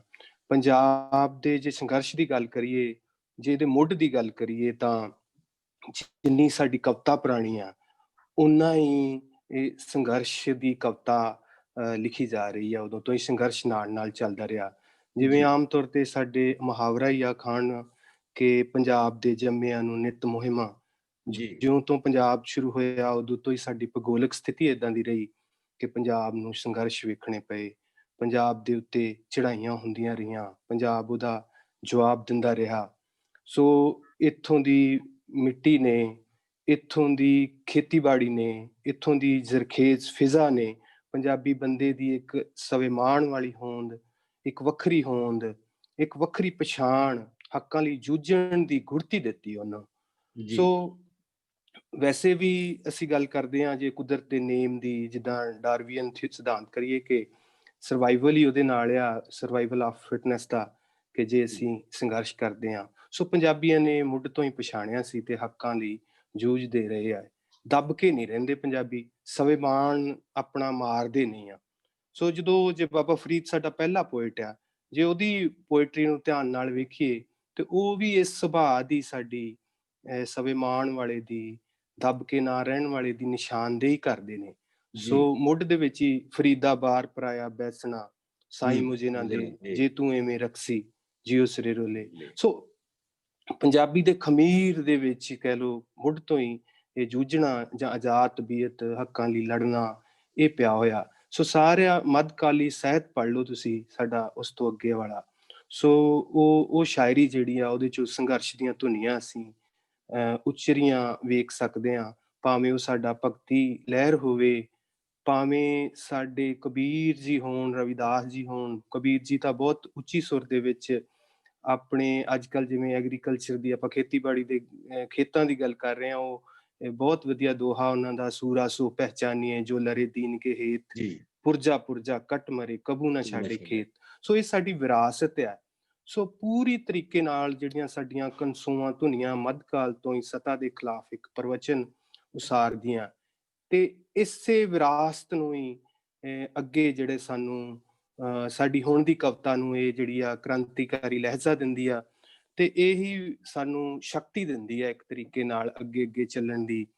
ਭਾਵੇਂ ਸਾਡੀ ਜਿਹੜੀ ਹੈਗੀ ਆ ਇਸ ਤਰ੍ਹਾਂ ਦੀ ਸ਼ਾਇਰੀ ਜਾਂ ਕ੍ਰਾਂਤੀ ਦੀ, ਉਹਦੇ ਲਈ ਕਈ ਤਰ੍ਹਾਂ ਦੇ ਵਿਵਾਦ ਵੀ ਜੁੜੇ ਆ, ਪਰ ਅਸੀਂ ਉਸ ਜਿਹੜੀ ਕ੍ਰਾਂਤੀ ਦੀ ਸ਼ਾਇਰੀ ਆ ਉਹਦੀ ਜਿਹੜੀ ਊਰਜਾ ਅਸੀਂ ਮੱਧਕਾਲ ਚੋਂ ਲਗਾਤਾਰ ਲੈਂਦੇ ਰਹਿੰਦੇ ਹਾਂ। ਧਰਮ ਨਾਲ ਨਹੀਂ ਜੋੜਦੇ। ਸਾਡੇ ਲਈ ਬਾਬੇ ਨਾਨਕ ਦੀ ਜਿਹੜੀ ਸੋਚ ਆ, ਉਹਨਾਂ ਦੀ ਕਿਰਤ ਹੈ, ਉਹਨਾਂ ਦਾ ਜਿਹੜਾ ਫਲਸਫਾ ਵਾ, ਉਹ ਸਾਡੇ ਨਾਲ ਨਾਲ ਚੱਲਦਾ ਰਹਿੰਦਾ। ਸੋ ਬਾਬੇ ਨਾਨਕ ਨੇ ਜਿਸ ਤਰੀਕੇ ਨਾਲ ਉਸੇ ਧੁਨੀਆਂ ਨੂੰ, ਜਿਹੜੀਆਂ ਕਨਸੂਆਂ ਸੰਘਰਸ਼ ਦੀਆਂ, ਉਹ ਬਾਬਰ ਨੂੰ ਜਾਬਰ ਕਹਿਣਾ, ਪਾਪ ਦੀ ਜੰਝ ਲੈ ਕੇ ਆਏ ਹੋ ਤੁਸੀਂ ਰਾਜੇ ਸ਼ੀਂਹ ਮੁਕੱਦਮ ਕੁੱਤੇ। ਸੋ ਇਸ ਤਰ੍ਹਾਂ ਦੀ ਜਿਹੜੀ ਸ਼ਾਇਰੀ, ਉਹ ਨਾਲ ਨਾਲ ਇੱਕ ਆਪਣਾ ਪ੍ਰਤੀਰੋਧ ਜਿਹੜਾ ਸਿਸਟਮ ਦੇ ਖਿਲਾਫ, ਉਹ ਬਾਬੇ ਨਾਨਕ ਦੀ ਜਿਹੜੀ ਜੁਝਾਰੂ ਕਹਿ ਲਓ ਸੋਚ ਸੀ, ਉਹ ਅੱਗੇ ਸਾਡੀ ਕਵਿਤਾ 'ਚ ਪ੍ਰਵਾਹਿਤ ਹੁੰਦੀ ਰਹਿੰਦੀ ਹੈ। ਉਹ ਫਿਰ ਤੁਸੀਂ ਹੋਰ ਅੱਗੇ ਆ ਜਾਓਗੇ ਤੇ ਜਿਹੜਾ ਬਾਬਰ ਕੇ ਤੇ ਇੱਕ ਬਾਬੇ ਕੇ, ਦੋ ਧਿਰਾਂ ਬਣ ਜਾਂਦੀਆਂ। ਗੁਰੂ ਅਰਜਨ ਸਾਹਿਬ ਜੀ ਨਾਲ ਜਹਾਂਗੀਰ ਦੇ ਵੇਲੇ ਤੋਂ ਟਕਰਾਅ ਹੁੰਦਾ ਜਿਹੜਾ। ਸੋ ਉਸ ਵੇਲੇ ਭਾਈ ਗੁਰਦਾਸ ਜੀ ਵੱਡੇ ਪੋਇਟ ਵਜੋਂ ਉੱਭਰਦੇ ਆ। ਸੋ ਉਹਨਾਂ ਦੀ ਜੇ ਤੁਸੀਂ ਪ੍ਰਤੀਰੋਧ ਦੀ ਭਾਸ਼ਾ ਵੇਖੋ, ਇੰਨੀ ਸੰਘਰਸ਼ ਦੀ ਭਾਸ਼ਾ ਹੈ। ਇਸ ਵੇਲੇ ਵੀ ਉਸ ਤੋਂ ਅਸੀਂ ਸ਼ਕਤੀ ਲੈਂਦੇ ਹਾਂ। ਉਹ ਸ਼ਬਦ ਚੱਲਦੇ ਨੇ, ਉਹ ਗੀਤ ਚੱਲਦੇ ਨੇ ਅਜੇ ਵੀ। ਕੁੱਤਾ ਰਾਜ ਬਹਾਲੀਏ ਮੁੜ ਚੱਕੀ ਚੱਕਤੇ, ਜਾਂ ਰਾਜੇ ਪਾਪ ਕਮਾਮ ਦੇ ਉਲਟੀ ਵਾੜ ਖੇਤ ਕੋ ਖਾਈ। ਸੋ ਇੱਕ ਅੱਗੇ ਬੀਰ ਰੱਸੀ ਦੀ ਪਰੰਪਰਾ ਚੱਲ ਜਾਂਦੀ ਹੈ। ਸੋ ਸਾਡੀ ਤਾਂ ਕਵਿਤਾ ਦੇ ਮੁੱਢ ਦੇ ਵਿੱਚ, ਸਾਡੀ ਸ਼ੁਰੂਆਤ ਦੇ ਵਿੱਚ ਹੀ ਸੰਘਰਸ਼ ਪਿਆ ਹੋਇਆ, ਜੋ ਪੰਜਾਬੀ ਬੰਦੇ ਦਾ ਕਹਿ ਲਓ ਸੁਭਾਅ ਹੀ ਆ। ਉਹ ਗੁਰੂ ਗੋਬਿੰਦ ਸਿੰਘ ਮੁੜ ਕੇ ਕਹਿੰਦੇ ਵੀ ਹਰ ਹਾਲਤ ਦੇ ਵਿੱਚ ਅਸੀਂ ਜਿੱਤਣਾ। ਜਿਵੇਂ ਅੱਜ ਵੀ ਨਿਸ਼ਚਾ ਬਣਿਆ ਹੋਇਆ ਲੋਕਾਂ ਦਾ ਕਿ ਸ਼ੁਭ ਕਰਮਨ ਤੇ ਕਬੂ ਨਾ ਟਰੋ, ਨਿਸ਼ਚੇ ਕਰ ਆਪਣੀ ਜੀਤ। ਜੋ ਇਸ ਤਰ੍ਹਾਂ ਦੀ ਸਾਡੀ ਪੰਜਾਬੀਆਂ ਦੀ ਸੰਘਰਸ਼ ਤੇ ਪ੍ਰਤੀਰੋਧ ਸਿਰਜਣ ਦੀ ਸਾਡੀ ਰੁਚੀ ਆ, ਜਿਹੜੀ ਆਧੁਨਿਕ ਪੰਜਾਬੀ ਤੱਕ ਪਹੁੰਚਦੀ ਆ ਜਦੋਂ, ਤੇ ਪਿਆਰ ਨਾਲ ਇਹ ਕਰਨ ਗੁਲਾਮੀ ਤੇ ਟੈ ਨਾ ਮੰਨਣ ਕਿਸੇ ਦੀ ਪ੍ਰੋਫੈਸਰ ਪੂਰਨ ਸਿੰਘ ਤੱਕ ਆ ਜਾਂਦੀ ਹੈ। ਬਿਲਕੁਲ ਬਿਲਕੁਲ, ਬਹੁਤ ਵਧੀਆ ਜੀ। ਸੱਚਮੁੱਚ ਇਹ ਸਾਰੀ ਕਵਿਤਾ ਸਾਡੀ ਤਾਕਤ ਹੈ, ਹੁਣ ਸਾਨੂੰ ਪ੍ਰੇਰਨਾ ਦੇ ਰਹੀ ਹੈ। ਤੇ ਉਸ ਤੋਂ ਪਹਿਲਾਂ ਸਾਡੇ ਫੋਕ ਦੇ ਵਿੱਚ ਵੀ ਜਿੱਥੇ ਬਜਦੀ ਬੱਦਲ ਵਾਂਗੂ ਗੱਜਦੀ ਕਾਲੀ ਡੰਗ ਮੇਰੇ ਵੀਰ ਦੀ, ਬਹੁਤ ਸਾਰੇ ਹਵਾਲੇ ਮਿਲਦੇ ਨੇ ਸਾਡੀ ਲੋਕਧਾਰਾ ਦੇ ਵਿੱਚ। ਸਾਡੇ ਇਸ ਸੰਘਰਸ਼ ਦੀਆਂ ਕਣਸੂਆਂ ਸਾਨੂੰ ਪ੍ਰਾਪਤ ਹੁੰਦੀਆਂ ਨੇ। ਪਾਤਰ ਸਾਹਿਬ, ਇਸ ਵੇਲੇ ਦਿੱਲੀ ਦੇ ਵਿੱਚ ਇਤਿਹਾਸ ਲਿਖਿਆ ਜਾ ਰਿਹਾ ਹੈ, ਨਵੀਆਂ ਇਬਾਰਤਾਂ ਲਿਖੀਆਂ ਜਾ ਰਹੀਆਂ ਨੇ, ਤੇ ਦੂਜੇ ਪਾਸੇ ਦੇਸ਼ ਦਾ ਪ੍ਰਧਾਨ ਮੰਤਰੀ ਪਾਰਲੀਮੈਂਟ ਦੀ ਨਵੀਂ ਇਮਾਰਤ ਦਾ ਉਦਘਾਟਨ ਕਰ ਰਿਹਾ ਹੈ। ਤੇ ਤੁਸੀਂ ਬਹੁਤ ਪਹਿਲਾਂ ਲਿਖਿਆ ਸੀ ਕਿ ਉਹ ਬਣਾ ਰਹੇ ਨੇ ਇਮਾਰਤਾਂ, ਅਸੀਂ ਲਿਖ ਰਹੇ ਹਾਂ ਇਬਾਰਤਾਂ, ਤਾਂ ਜੋ ਪੱਥਰਾਂ ਦੇ ਵਜੂਦ ਵਿੱਚ ਕੋਈ ਆਤਮਾ ਵੀ ਰਿਹਾ ਕਰੇ। ਮੈਂ ਤੁਹਾਡੇ ਤੋਂ ਜਾਣਨਾ ਚਾਹੁੰਦਾ ਕਿ ਤੁਸੀਂ ਇਸ ਸੰਘਰਸ਼ ਦੇ ਬਹੁਤ ਸਾਰੇ ਪੜਾਅ ਲਿਖੇ ਨੇ ਇਸ ਜ਼ਿੰਦਗੀ ਦੇ ਵਿੱਚ, ਤੁਹਾਡੀ ਕਵਿਤਾ ਸੰਘਰਸ਼ਾਂ ਦੇ ਨਾਲ ਨਾਲ ਕਿਵੇਂ ਤੁਰਦੀ ਹੈ? ਕੁਝ ਹਵਾਲੇ ਆਪਣੀ ਕਵਿਤਾ ਦੇ ਵਿੱਚੋਂ ਇੰਟਰੋਸਪੈਕਸ਼ਨ ਰਾਹੀਂ ਆਪਾਂ ਕੁਝ ਸੋਚੀਏ, ਤੇ ਸਾਨੂੰ ਦੱਸੋ ਤੁਹਾਡੇ ਸੰਘਰਸ਼ ਦੇ ਨਾਲ ਤੇ ਤੁਹਾਡੀ ਕਵਿਤਾ ਦਾ ਸਫ਼ਰ ਕਿਸ ਤਰ੍ਹਾਂ ਦਾ ਸੀ ਇਹ ਸਾਰਾ? ਜਿਸ ਤਰ੍ਹਾਂ ਦੀਪ ਜੀ, ਮੈਂ ਐਮਰਜੈਂਸੀ ਦੀ ਗੱਲ ਪਹਿਲਾਂ ਹੀ ਕਰ ਚੁੱਕਾ ਜੀ। ਇੱਕ ਉਹ ਦੌਰ ਦੇਖਿਆ, ਔਰ ਉਸ ਤੋਂ ਬਾਅਦ ਜਿਹੜਾ ਸਭ ਤੋਂ ਵੱਡੇ ਸੰਘਰਸ਼ ਦਾ ਵਕਤ ਆਉਂਦਾ, ਉਹ ਜਿਹਨੂੰ ਅਸੀਂ ਪੰਜਾਬ ਸੰਕਟ ਦੇ ਦਿਨ ਕਹਿੰਦੇ ਆ, ਜਾਂ ਜਿਹਨੂੰ ਆਪਾਂ 84 ਕਹਿੰਦੇ ਆ ਜੀ। ਸੋ ਉਸ ਦੌਰਾਨ ਵੀ ਬਹੁਤ ਕੁਝ ਹੋਇਆ, ਬਹੁਤ ਕਵਿਤਾਵਾਂ ਲਿਖੀਆਂ ਗਈਆਂ, ਬਹੁਤ ਤਰ੍ਹਾਂ ਦੇ, ਜਾਨੀ ਇੱਕ ਪਾਸੇ ਜਿਹਨੂੰ ਅਸੀਂ ਕਹਿੰਦੇ ਆ ਕਿ ਉਹ ਹਿੰਸਾ ਜਿਹਦੇ 'ਚ ਆਪਾਂ ਕਹਿੰਦੇ ਸੀ ਕਿ ਇੱਕ ਫਿਰਕੇ ਤੇ ਹਿੰਸਾ ਹੋ ਰਹੀ ਸੀ ਪੰਜਾਬ ਤੇ ਦੂਸਰੇ ਪਾਸੇ ਪੁਲਿਸ ਦਾ ਜੋ ਰੋਲ ਸੀ ਉਹ ਸਾਰੇ ਕੁਛ ਵਿੱਚ, ਔਰ ਫਿਰ ਬਲੂ ਸਟਾਰ ਆਪਰੇਸ਼ਨ, ਫਿਰ ਦਿੱਲੀ ਵਿੱਚ ਜੋ ਸਿੱਖ ਵਿਰੋਧੀ ਦੰਗੇ, ਉਹ ਬਹੁਤ ਸਮਝੋ ਐਸੇ ਦਿਨ ਸੀ ਜਿਹੜੇ ਕਿ ਅਸੀਂ ਆਪਣੀ ਸੁਰਤ ਵਿੱਚ ਉਸ ਤੋਂ ਵੱਧ ਦੁੱਖ ਭਰੇ, ਉਸ ਤੋਂ ਵੱਧ ਮਾਤਮ ਭਰੇ, ਉਸ ਤੋਂ ਵੱਧ ਖੌਫ ਭਰੇ ਦਿਨ ਨਹੀਂ ਦੇਖੇ। ਤੇ ਮੈਂ ਉਹਨਾਂ ਦਿਨ ਲਿਖਿਆ ਸੀ ਕਿ ਮਾਤਮ, ਹਿੰਸਾ, ਖੌਫ, ਬੇਬਸੀ ਤੇ ਅਨਿਆਂ, ਇਹ ਨੇ ਅੱਜ ਕੱਲ੍ਹ ਮੇਰੇ ਪੰਜਾਂ ਦਰਿਆਵਾਂ ਦੇ ਨਾਂ। ਕਿਆ ਬਾਤ ਹੈ। ਜਾਂ ਫਿਰ ਉਦੋਂ ਵਾਰਿਸ ਸ਼ਾਹ ਨੂੰ ਵੰਡਿਆ ਸੀ, ਹੁਣ ਸ਼ਿਵ ਕੁਮਾਰ ਦੀ ਵਾਰੀ ਹੈ, ਉਹ ਜ਼ਖਮ ਤੁਹਾਨੂੰ ਭੁੱਲ ਵੀ ਗਏ ਨਵਿਆਂ ਦੀ ਜੋ ਫੇਰ ਜਾਰੀ ਹੈ। ਜਾਂ ਲੱਗੀ ਨਜ਼ਰ ਪੰਜਾਬ, ਜਿੱਥੋਂ ਤੱਕ ਛਾਂ ਤਖਤ ਦੀ ਅੱਗਾਂ ਹੀ ਅੱਗਾਂ, ਚੌਕ ਚੁਰਾਹੇ ਸੜਦੀਆਂ ਪੱਗਾਂ ਹੀ ਪੱਗਾਂ, ਪੱਤੇ ਬੂਟੇ ਡੋਡੀਆਂ, ਫੁੱਲਾਂ ਦੀਆਂ ਲੜੀਆਂ, ਸਭ ਕੁਝ ਅੱਗ ਵਿੱਚ ਸੜ ਗਿਆ, ਮਿਰਚਾਂ ਨਾ ਸੜੀਆਂ। ਤਾਂ ਫਿਰ ਡੂੰਘੇ ਵੈਣਾ ਦਾ ਕੀ ਮਿਣਨਾ, ਤਖਤ ਦੇ ਪਾਵੇ ਮਿਣੀਏ, ਜਦ ਤੱਕ ਉਹ ਲਾਸ਼ਾਂ ਗਿਣਦੇ ਨੇ ਆਪਾਂ ਵੋਟਾਂ ਗਿਣੀਏ, ਔਰ ਚੋਣ ਨਿਸ਼ਾਨ ਸਿਵਾ ਹੈ ਸਾਡਾ, ਇਸ ਨੂੰ ਬੁਝਣ ਨਾ ਦਈਏ, ਚੁੱਲ੍ਹਿਆਂ ਵਿੱਚੋਂ ਕੱਢ ਕੱਢ ਲੱਕੜਾਂ ਇਸ ਦੀ ਅੱਗ ਵਿੱਚ ਚਿਣੀਏ। ਸੋ ਉਸ ਦੌਰ ਵਿੱਚ ਮੈਂ ਬਹੁਤ ਜ਼ਿਆਦਾ, ਬਲਕਿ ਜਿਹੜੀ ਬਿਰਖ ਅਰਜ਼ ਕਰੇ ਕਿਤਾਬ ਹੈ ਉਹਦੀਆਂ ਮੇਰੇ ਖਿਆਲ 'ਚ ਕਿ 60-70% ਜਿਹੜੀਆਂ ਕਵਿਤਾਵਾਂ ਨੇ ਇਸ ਬਾਰੇ ਹੀ ਆ। ਤੇ ਉਹਨੂੰ ਮੈਂ ਉਸ ਦੌਰ ਨੂੰ ਮੈਂ ਕਹਿੰਦਾ ਸੀ ਵੀ ਇਹੋ ਜਿੱਦਾਂ ਇੱਕ ਤਾਂ ਅੰਮ੍ਰਿਤ ਵੇਲਾ ਹੁੰਦਾ, ਪਰ ਉਹ ਜ਼ਹਿਰ ਪਹਿਰ ਸੀਗਾ। ਤੋ ਜ਼ਹਿਰ ਪਹਿਰ ਮੈਂ ਜਾਣੀ ਮੇਰੀ ਪੋਇਟਰੀ 'ਚ ਉਹਦੇ ਵਿੱਚ ਕਨਫੈਸ਼ਨ ਵੀ ਨੇ ਵੀ ਅਸੀਂ ਸ਼ਾਇਦ ਜੋ ਇੱਕ ਰੋਲ ਹੁੰਦਾ ਕਵੀਆਂ ਦਾ ਕਿ ਉਹਦੇ ਵਿੱਚ ਸਾਡੇ ਅਸੀਂ ਲਿਖਿਆ, ਸਾਰਿਆਂ ਨੇ ਲਿਖਿਆ, ਬਹੁਤ ਕੁਛ ਨਾ ਕੁਛ ਲਿਖਿਆ, ਪਰ ਸ਼ਾਇਦ ਇੱਕ ਖਾਮੋਸ਼ੀ ਵੀ ਸੀ, ਇੱਕ ਸਹਿਮ ਵੀ ਸੀਗਾ ਉਹ ਸਾਰੇ ਦੇ ਵਿੱਚ ਫੈਲਿਆ ਹੋਇਆ। ਸੋ ਉਸ ਦੌਰ ਵਿੱਚ ਦੀ ਖੂਬੀ ਇਹ ਰਹੀ ਆ ਕਿ ਕਵੀਆਂ ਦੀ ਆਵਾਜ਼ ਵਿੱਚ ਇੱਕ ਸਮਤੋਲ ਰਿਹਾ, ਇੱਕ ਸੰਤੁਲਨ ਰਿਹਾ, ਔਰ ਲੋਕ ਵੀ ਕਿਉਂਕਿ ਇੱਕ ਵਾਰੀ 47 ਚੋਂ ਲੰਘ ਚੁੱਕੇ ਸੀ, ਇਸ ਲਈ ਉਹਨਾਂ ਨੂੰ ਵੀ ਸ਼ਾਇਦ ਉਸ ਤਰ੍ਹਾਂ ਭੜਕਾਉਣਾ ਜਾਂ ਉਠਾਉਣਾ ਸੌਖਾ ਨਹੀਂ ਸੀ।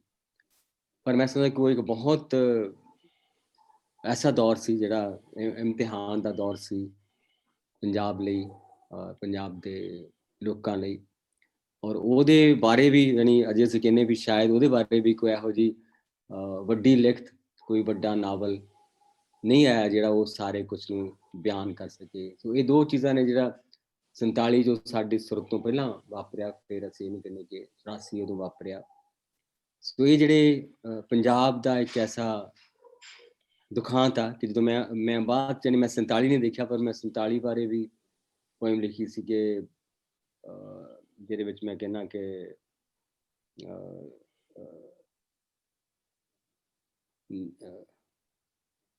ਸ਼ੁਰੂ ਹੁੰਦਾ ਹੋ ਕਿ ਪਹਿਲੀ ਵਾਰੀ ਲਾਲ ਕਿਲੇ ਤੇ ਝੁੱਲਿਆ ਜਦੋਂ ਤਿਰੰਗਾ, ਰੁਮਕੀ ਪਾਉਣ ਉਛਲੀਆਂ ਨਦੀਆਂ ਕੀ ਜਮਨਾ ਕੀ ਗੰਗਾ, ਪਰ ਇੰਨੇ ਚਿਰ ਨੂੰ ਉੱਡਦੇ ਆਏ ਪੌਣਾ ਵਿੱਚ ਜੈਕਾਰੇ, ਅੱਲਾਹੂ ਅਕਬਰ ਤੇ ਹਰ ਹਰ ਮਹਾਦੇਵ ਦੇ ਨਾਰੇ, ਔਰ ਉਦਨ ਹਜ਼ਾਰਾਂ ਨਾਰਾਂ ਦੇ ਤੇ ਮਰਦਾਂ ਦੇ ਲਲਕਾਰੇ, ਕੁੱਖਾਂ ਵਿੱਚ ਡੁਬੋ ਕੇ ਜਿਹਨਾਂ ਤਪਦੇ ਖੰਜਰ ਠਾਰੇ।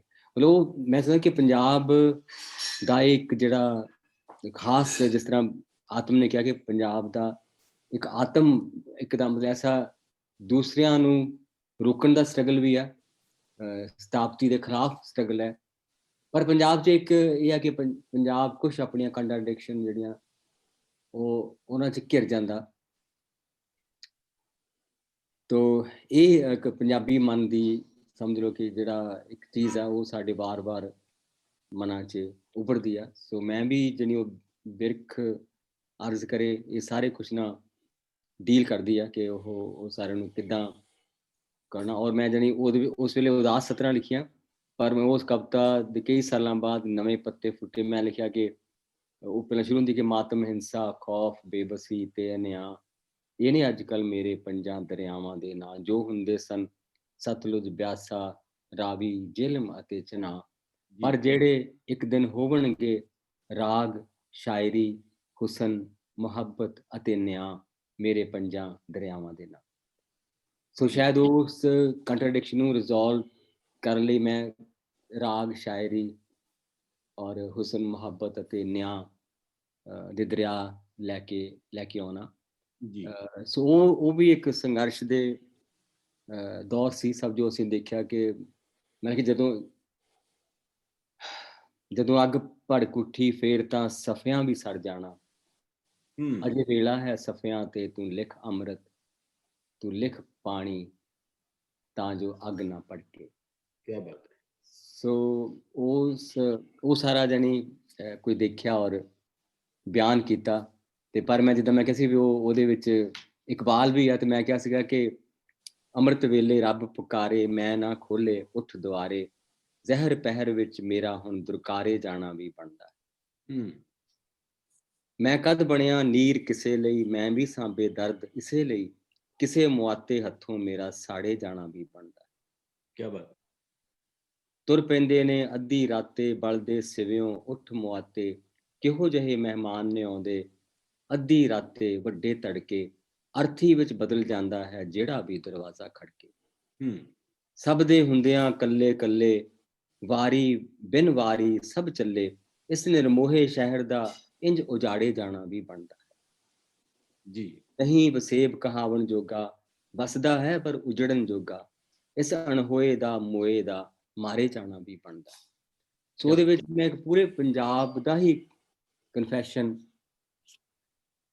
ਕਿ ਅਸੀਂ ਸ਼ਾਇਦ ਗੁਰੂ ਜਿਸ ਗੁਰੂ ਦੇ ਨਾਮ ਤੇ ਵਸਦੇ ਅਸੀਂ ਕਹਿੰਦੇ ਹਾਂ, ਸ਼ਾਇਦ ਅਸੀਂ ਉਸ ਗੁਰੂ ਦੇ ਪੈਗਾਮ ਨੂੰ ਭੁੱਲ ਗਏ ਜੀ। ਭੁੱਲਿਆ ਹੋਇਆ ਪੰਜਾਬ, ਉਸ ਸ਼ਮੂਲੀਅਤ ਨੂੰ ਅਸੀਂ ਆਪਣੇ 'ਚ ਸ਼ਮੂਲ ਨਹੀਂ ਕਰ ਸਕੇ, ਅਸੀਂ ਜਾਤ ਪਾਤ ਨਹੀਂ ਛੱਡ ਸਕੇ, ਅਸੀਂ ਧਰਮ ਦਾ ਭੇਦ ਭਾਵ ਨਹੀਂ ਛੱਡ ਸਕੇ, ਔਰ ਸਾਡੇ ਲਈ ਪਹਿਰਾਵਾ ਹੀ ਇੱਕ ਧਰਮ ਦਾ ਰੂਪ ਬਣ ਕੇ ਰਹਿ ਗਿਆ। ਸੋ ਇਹ ਪੰਜਾਬ ਦੀਆਂ ਕੰਟਰਡਿਕਸ਼ਨ ਨੇ ਜੀ ਜਿਹੜੀਆਂ ਉਸ ਕਵਿਤਾ 'ਚ, ਤੇ ਬੰਦੇ ਦਾ ਮਨ ਉਹਦੇ ਲਈ ਸਾਈਟ ਬਣ ਜਾਂਦਾ ਉਹਨਾਂ ਕੰਟਰਡਿਕਸ਼ਨਾਂ ਦੇ। ਕਵੀ ਦਾ ਮਨ ਇੱਕ ਸਾਈਟ ਬਣ ਜਾਂਦਾ ਜਿੱਥੇ ਉਹ ਆਪਣੇ ਆਪ ਨੂੰ ਵੀ ਕਟਹਿਰੇ 'ਚ ਖੜਾ ਕਰਦਾ ਤੇ ਆਪਣੇ ਜਿੱਥੇ ਉਹ ਵਸਦਾ ਉਸ ਵਸੇਬ ਨੂੰ ਵੀ। ਜੀ ਬਿਲਕੁਲ। ਡਾਕਟਰ ਆਤਮ ਰੰਧਾਵਾ ਜੀ, ਇਹ ਕਿਹਾ ਜਾਂਦਾ ਕਿ ਜਦੋਂ ਲਹਿਰਾਂ ਦੇ ਦੌਰ ਦੇ ਵਿੱਚ ਕਵਿਤਾ ਲਿਖੀ ਜਾਂਦੀ ਹੈ ਉਹ ਤਤਕਾਲ ਦੀ ਕਵਿਤਾ ਹੁੰਦੀ ਹੈ, ਜਿਹੜੀ ਸਮਕਾਲ ਤੋਂ ਅਗਾਂਹ ਚਿਰਕਾਲ ਤੱਕ ਨਹੀਂ ਜਾਂਦੀ।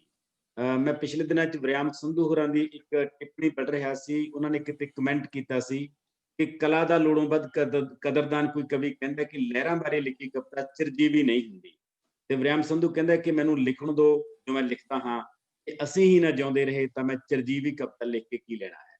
ਤੁਹਾਨੂੰ ਕੀ ਲੱਗਦਾ ਹੈ ਕਿ ਤਤਕਾਲੀ ਸ਼ਾਇਰੀ ਦੇ ਕੀ ਅਰਥ ਹੁੰਦੇ ਨੇ ਜਿਹੜੀ ਅੱਜ ਕੱਲ੍ਹ ਕਿਸਾਨ ਸੰਘਰਸ਼ ਦੇ ਵਿੱਚ ਵੀ ਲਿਖੀ ਜਾ ਰਹੀ ਹੈ? ਦੀਪ ਜੀ, ਗੱਲ ਇਸ ਤਰ੍ਹਾਂ ਕਿ ਇਹ ਜਿਹੜੀ ਧਾਰਨਾ, ਇਹ ਅਰਧ ਸੱਚ ਹੈ, ਸਪੇਕ ਸੱਚ। ਜੀ ਅਸਲ 'ਚ ਗੱਲ ਕਵਿਤਾ ਦੀ ਸਿਰਜਣ ਪ੍ਰਕਿਰਿਆ ਨਾਲ ਵੀ ਜੁੜੀ ਹੈ ਤੇ ਕਵੀ ਦੀ ਕਾਵ ਸਮਰੱਥਾ ਦੇ ਨਾਲ ਵੀ ਜੁੜੀ ਹੋਈ ਆ।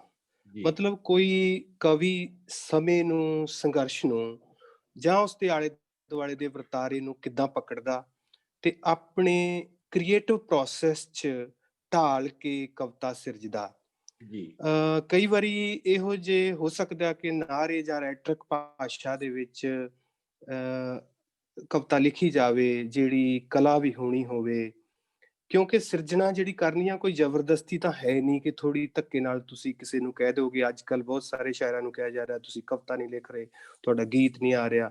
ਇਹ ਤਾਂ ਹੈ ਨਹੀਂ ਕਿ ਕਿਸੇ ਕੋਲ ਜ਼ਬਰਦਸਤੀ ਕਲਾ ਨਿਕਲ ਆਵੇਗੀ, ਦਿਖਾ ਲੋਗੇ। ਸੋ ਇਹ ਤਾਂ ਇੱਕ ਤੁਹਾਡਾ, ਜਿੱਦਾਂ ਪਾਤਰ ਸਾਹਿਬ ਨੇ ਕਿਹਾ, ਕਿ ਇੱਕ ਵਜੂਦ ਕਵਿਤਾ 'ਚ ਆ ਜਾਂਦਾ, ਸ਼ਾਮਲ ਹੋ ਜਾਂਦਾ। ਸੋ ਉਸ ਪ੍ਰੋਸੈਸ 'ਚ ਕਈ ਵਾਰੀ ਤੁਸੀਂ ਉਦਾਸ ਹੀ ਰਹਿੰਦੇ ਹੋ, ਲਿਖ ਹੀ ਨਹੀਂ ਪਾਉਂਦੇ ਕੁਛ ਵੀ। ਸੋ ਕੁਛ ਇਸ ਸਾਰੇ ਵਰਤਾਰੇ ਨੂੰ ਪਕੜ ਕੇ ਆਪਣੇ ਸਿਰਜਣ ਪ੍ਰਕਿਰਿਆ ਰਾਹੀਂ ਪੇਸ਼ ਕਰ ਦਿੰਦੇ ਆ।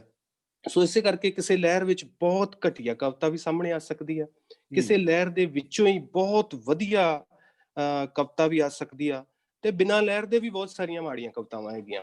ਲਹਿਰ ਦੀਆਂ ਹੀ ਨਹੀਂ ਮਾੜੀਆਂ ਹੁੰਦੀਆਂ, ਬਹੁਤ ਬਿਨਾਂ ਲਹਿਰ ਤੋਂ ਇੰਨੀ ਕਵਿਤਾ ਜਿਹੜੀ ਕੂੜੇ ਦੇ ਢੇਰ ਸੁੱਟਣ ਵਾਲੀ ਆ।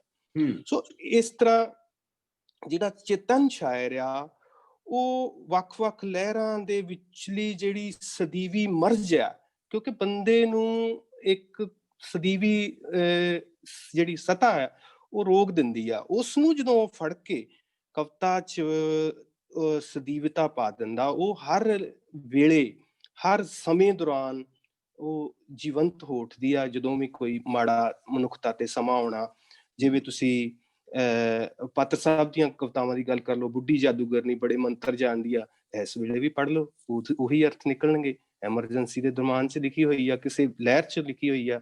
ਇਸੇ ਤਰ੍ਹਾਂ ਹੀ ਕੁਝ ਕਿਹਾ ਤਾਂ ਹਨੇਰਾ ਜ਼ਰੇਗਾ ਕਿਵੇਂ ਉਦੋਂ ਲਿਖੀ ਆ, ਅੱਜ ਵੀ ਵੇਖ ਲਓ ਉਹੀ ਗੱਲ ਹੈ। ਜਿਹੜੇ ਕਹਿ ਰਹੇ ਆ ਕਿਸ ਤਰ੍ਹਾਂ ਉਹਨਾਂ ਨਾਲ ਡੀਲ ਕੀਤਾ ਜਾ ਰਿਹਾ। ਸੋ ਇਸੇ ਤਰ੍ਹਾਂ ਹੀ ਪਾਸ਼ ਦੀ ਕਵਿਤਾ ਲੈ ਲਓ, ਜਿਹਨੂੰ ਸਭ ਤੋਂ ਵੱਧ ਇੱਕ ਲਹਿਰ ਨਾਲ ਜੋੜਿਆ ਗਿਆ। ਇੱਕ ਜਦੋਂ ਕਹਿੰਦੇ ਵੀ ਲਹਿਰ ਖਤਮ ਹੋ ਗਈ, ਕਵਿਤਾ ਖਤਮ ਹੋ ਜਾਣੀ ਹੈ। ਪਾਸ਼ ਦੀ ਸਭ ਤੋਂ ਖਤਰਨਾਕ ਕਵਿਤਾ ਲੈ ਲਓ, ਜਿਹੜੀ ਸਭ ਤੋਂ ਖਤਰਨਾਕ ਸਾਡੇ ਸੁਪਨਿਆਂ ਦਾ ਮਰ ਜਾਣਾ। ਜਾਂ ਇਹ ਕਵਿਤਾ ਕਦੀ ਵੀ, ਜਦੋਂ ਵੀ ਸਮੇਂ ਨੇ ਇਦਾਂ ਦੀ ਸਖਤੀ ਦਿਖਾਉਣੀ ਆ, ਉਸ ਤਰ੍ਹਾਂ ਇਹਨਾਂ ਨੇ ਲੋਕਾਂ ਦੇ ਸਾਹਮਣੇ ਆ ਜਾਣਾ। ਕਵਿਤਾ ਇਹਨਾਂ ਨੇ ਤਾਕਤ ਦੇਣੀ ਆ। ਜਿਵੇਂ ਆਪਾਂ ਪਹਿਲੀਆਂ ਮੁੱਢ ਤੋਂ ਕਵਿਤਾਵਾਂ ਦੀਆਂ ਗੱਲ ਕੀਤੀਆਂ, ਬਾਬਾ ਫਰੀਦ, ਕਬੀਰ ਦੀ ਗੱਲ ਕੀਤੀ ਹੈ, ਬਾਬੇ ਨਾਨਕ ਦੀ ਕੀਤੀ ਹੈ, ਜੋ ਤੋ ਪ੍ਰੇਮ ਖਿਲਨ ਕਾ ਚਾਓ, ਸਿਰ ਧਰ ਤਲੀ ਗਲੀ ਮੇਰੀ। ਰੰਧਾਵਾ ਸਾਹਿਬ, ਮੈਂ ਥੋੜਾ ਤੁਹਾਨੂੰ ਰੋਕਣਾ ਚਾਹੁੰਦਾ ਇੱਥੇ। ਗੱਲ ਇਹ ਹੈ ਕਿ ਇਹ ਠੀਕ ਹੈ, ਮੈਂ ਇੱਕ ਨਾਲ ਪੂਰੀ ਤਰ੍ਹਾਂ ਸਹਿਮਤ ਹਾਂ ਕਿ ਜਿਹੜੀ ਕਵਿਤਾ ਸਮਿਆਂ ਤੋਂ ਪਾਰ ਜਾਂਦੀ ਹੈ ਉਹ ਕਵਿਤਾ ਦਾ ਸਦੀਵੀ ਮੁੱਲ ਹੈ। ਪਰ ਮੈਂ ਸਿਰਫ ਉਹ ਕਵਿਤਾ ਦੀ ਗੱਲ ਕਰਦਾ ਜਿਹੜੀ ਸਿਰਫ ਤਤਕਾਲ ਲਈ ਲਿਖੀ ਹੁੰਦੀ ਹੈ। ਮੰਨ ਲਓ ਇੱਕ ਗੀਤ ਹੈ ਕਿ ਪੇਚਾ ਪੈ ਗਿਆ ਸੈਂਟਰ ਨਾਲ, ਉਦਾਹਰਨ ਦੇ ਤੌਰ ਤੇ। ਮਤਲਬ ਉਹ ਕਵਿਤਾ ਦਾ ਕੀ ਮੀਨਿੰਗ ਹੁੰਦਾ ਹੈ? ਕਿ ਉਹ ਕਵਿਤਾ ਯੂਜ਼ਲੈਸ ਹੁੰਦੀ ਹੈ, ਮੀਨਿੰਗਲੈਸ ਹੁੰਦੀ ਹੈ, ਭਾਵੇਂ ਉਹ ਉਸ ਦੌਰ ਲਈ ਹੀ ਹੁੰਦੀ ਹੈ। ਇਹ ਲਹਿਰ ਦੇ ਵਿੱਚ ਕੀ ਹੁੰਦਾ ਕਿ ਜਦੋਂ ਲਹਿਰ ਦੇ ਵਿੱਚੋਂ ਜਦੋਂ ਕਵੀ ਕੋਈ ਉੱਠਦਾ ਜਾਂ ਲਹਿਰ ਨਾਲ ਜੁੜਿਆ ਬੰਦਾ ਲਿਖਦਾ, ਉਹਨੇ ਲਹਿਰ ਦੇ ਬਾਕੀ ਲੋਕਾਂ ਨੂੰ, ਕਾਰਕੁਨਾਂ ਨੂੰ, ਜਿਹੜੇ ਕਹਿ ਲਓ ਉਸ 'ਚ ਐਕਟਿਵ ਪਾਰਟੀਸਪੇਟ ਕਰ ਰਹੇ, ਉਹਨਾਂ ਨੂੰ ਉਤਸ਼ਾਹਿਤ ਵੀ ਕਰਨਾ, ਉਹਨਾਂ 'ਚ ਜਜ਼ਬਾ ਪ੍ਰਦਾਨ ਵੀ ਕਰਨਾ, ਉਹਨਾਂ ਨੂੰ ਕਈ ਗੱਲਾਂ ਤੋਂ ਜਾਗਰੂਕ ਵੀ ਕਰਨਾ ਕਿ ਸਾਡੇ ਨਾਲ ਧੱਕਾ ਕਿੱਥੇ ਹੋ ਰਿਹਾ। ਉਹ ਚੇਤਨਤਾ ਦਿੰਦੀ ਹੈ। ਸੋ ਉਸ ਸਮੇਂ ਉਹ ਰੈਲੀਵੈਂਟ ਹੈ, ਪ੍ਰਸੰਗਕ ਹੈ। ਹੋ ਸਕਦਾ ਕਿ ਉਹ ਕਲਾ ਪੱਖੋਂ ਥੋੜੀ ਬੜੀ ਅਧੂਰੀ ਹੋਵੇ ਤੇ ਲੰਬੇ ਚਿਰ ਨਾ ਚੱਲੇ। ਸੋ ਉਸ ਲਹਿਰ ਨੂੰ ਉਹਦੀ ਦੇਣ ਜ਼ਰੂਰ ਹੋ ਸਕਦੀ ਹੈ। ਇਹ ਮਤਲਬ ਬਹੁਤ ਮਹੱਤਵਪੂਰਨ ਗੱਲ ਹੈ ਕਿ ਬਹੁਤ ਸਾਰੇ ਬੰਦੇ ਇਸ ਨੂੰ ਕੰਡੈਮ ਕਰਦੇ ਨੇ, ਜਦੋਂ ਕਿ ਇਹਦਾ ਵੀ ਆਪਣਾ ਇੱਕ ਮੁੱਲ ਹੁੰਦਾ ਉਸ ਦੌਰ ਦੇ ਵਿੱਚ ਲੋਕਾਂ ਨੂੰ ਚੇਤਨ ਕਰਨ ਵਾਸਤੇ, ਲੋਕਾਂ ਦੇ ਵਿੱਚ ਜੋਸ਼ ਕਰਨ ਵਾਸਤੇ। ਪਾਤਰ ਸਾਹਿਬ, ਹੁਣ ਆਪਾਂ ਗੱਲ ਕਰਦੇ ਹਾਂ ਕਿਸਾਨ ਸੰਘਰਸ਼ ਦੀ। ਕਿਸਾਨ ਸੰਘਰਸ਼ ਨੂੰ ਤੁਸੀਂ ਇੱਕ ਵਿਅਕਤੀ ਦੇ ਰੂਪ ਵਿੱਚ ਵੀ ਮਹਿਸੂਸ ਕਰ ਰਹੇ ਹੋ ਤੇ ਇੱਕ ਸ਼ਾਇਰ ਦੇ ਰੂਪ ਦੇ ਵਿੱਚ ਵੀ ਮਹਿਸੂਸ ਕਰ ਰਹੇ ਹੋ, ਤੇ ਹਰ ਬੰਦੇ ਦਾ ਇੱਕ ਨਜ਼ਰੀਆ ਹੁੰਦਾ ਆਪਣੇ ਵਰਤਮਾਨ ਪ੍ਰਤੀ। ਤੁਸੀਂ ਲਗਭਗ 3 ਕਵਿਤਾਵਾਂ ਜਿਹੜੀਆਂ ਲਿਖੀਆਂ ਨੇ ਇਹਦੇ ਉੱਤੇ, ਤੇ ਜਿਹਦੇ ਵਿੱਚ ਇੱਕ ਕਵਿਤਾ ਦੇ ਵਿੱਚ ਤੁਸੀਂ ਸੰਘਰਸ਼ ਨੂੰ ਮੇਲਾ ਕਿਹਾ, ਜਸ਼ਨ ਕਿਹਾ, ਉੱਤੇ ਕੁਝ ਲੋਕਾਂ ਦੇ ਕਿੰਤੂ ਪਰੰਤੂ ਵੀ ਆਏ, ਚੁਣ ਚਰਚਾ ਵੀ ਹੋਈ। ਤੁਹਾਡੇ ਨਜ਼ਰ ਦੇ ਵਿੱਚ ਇਹ ਸੰਘਰਸ਼ ਅਸਲ ਦੇ ਵਿੱਚ ਕੀ ਹੈ, ਜਿਹੜਾ ਕਿਸਾਨ ਸੰਘਰਸ਼ ਹੈ?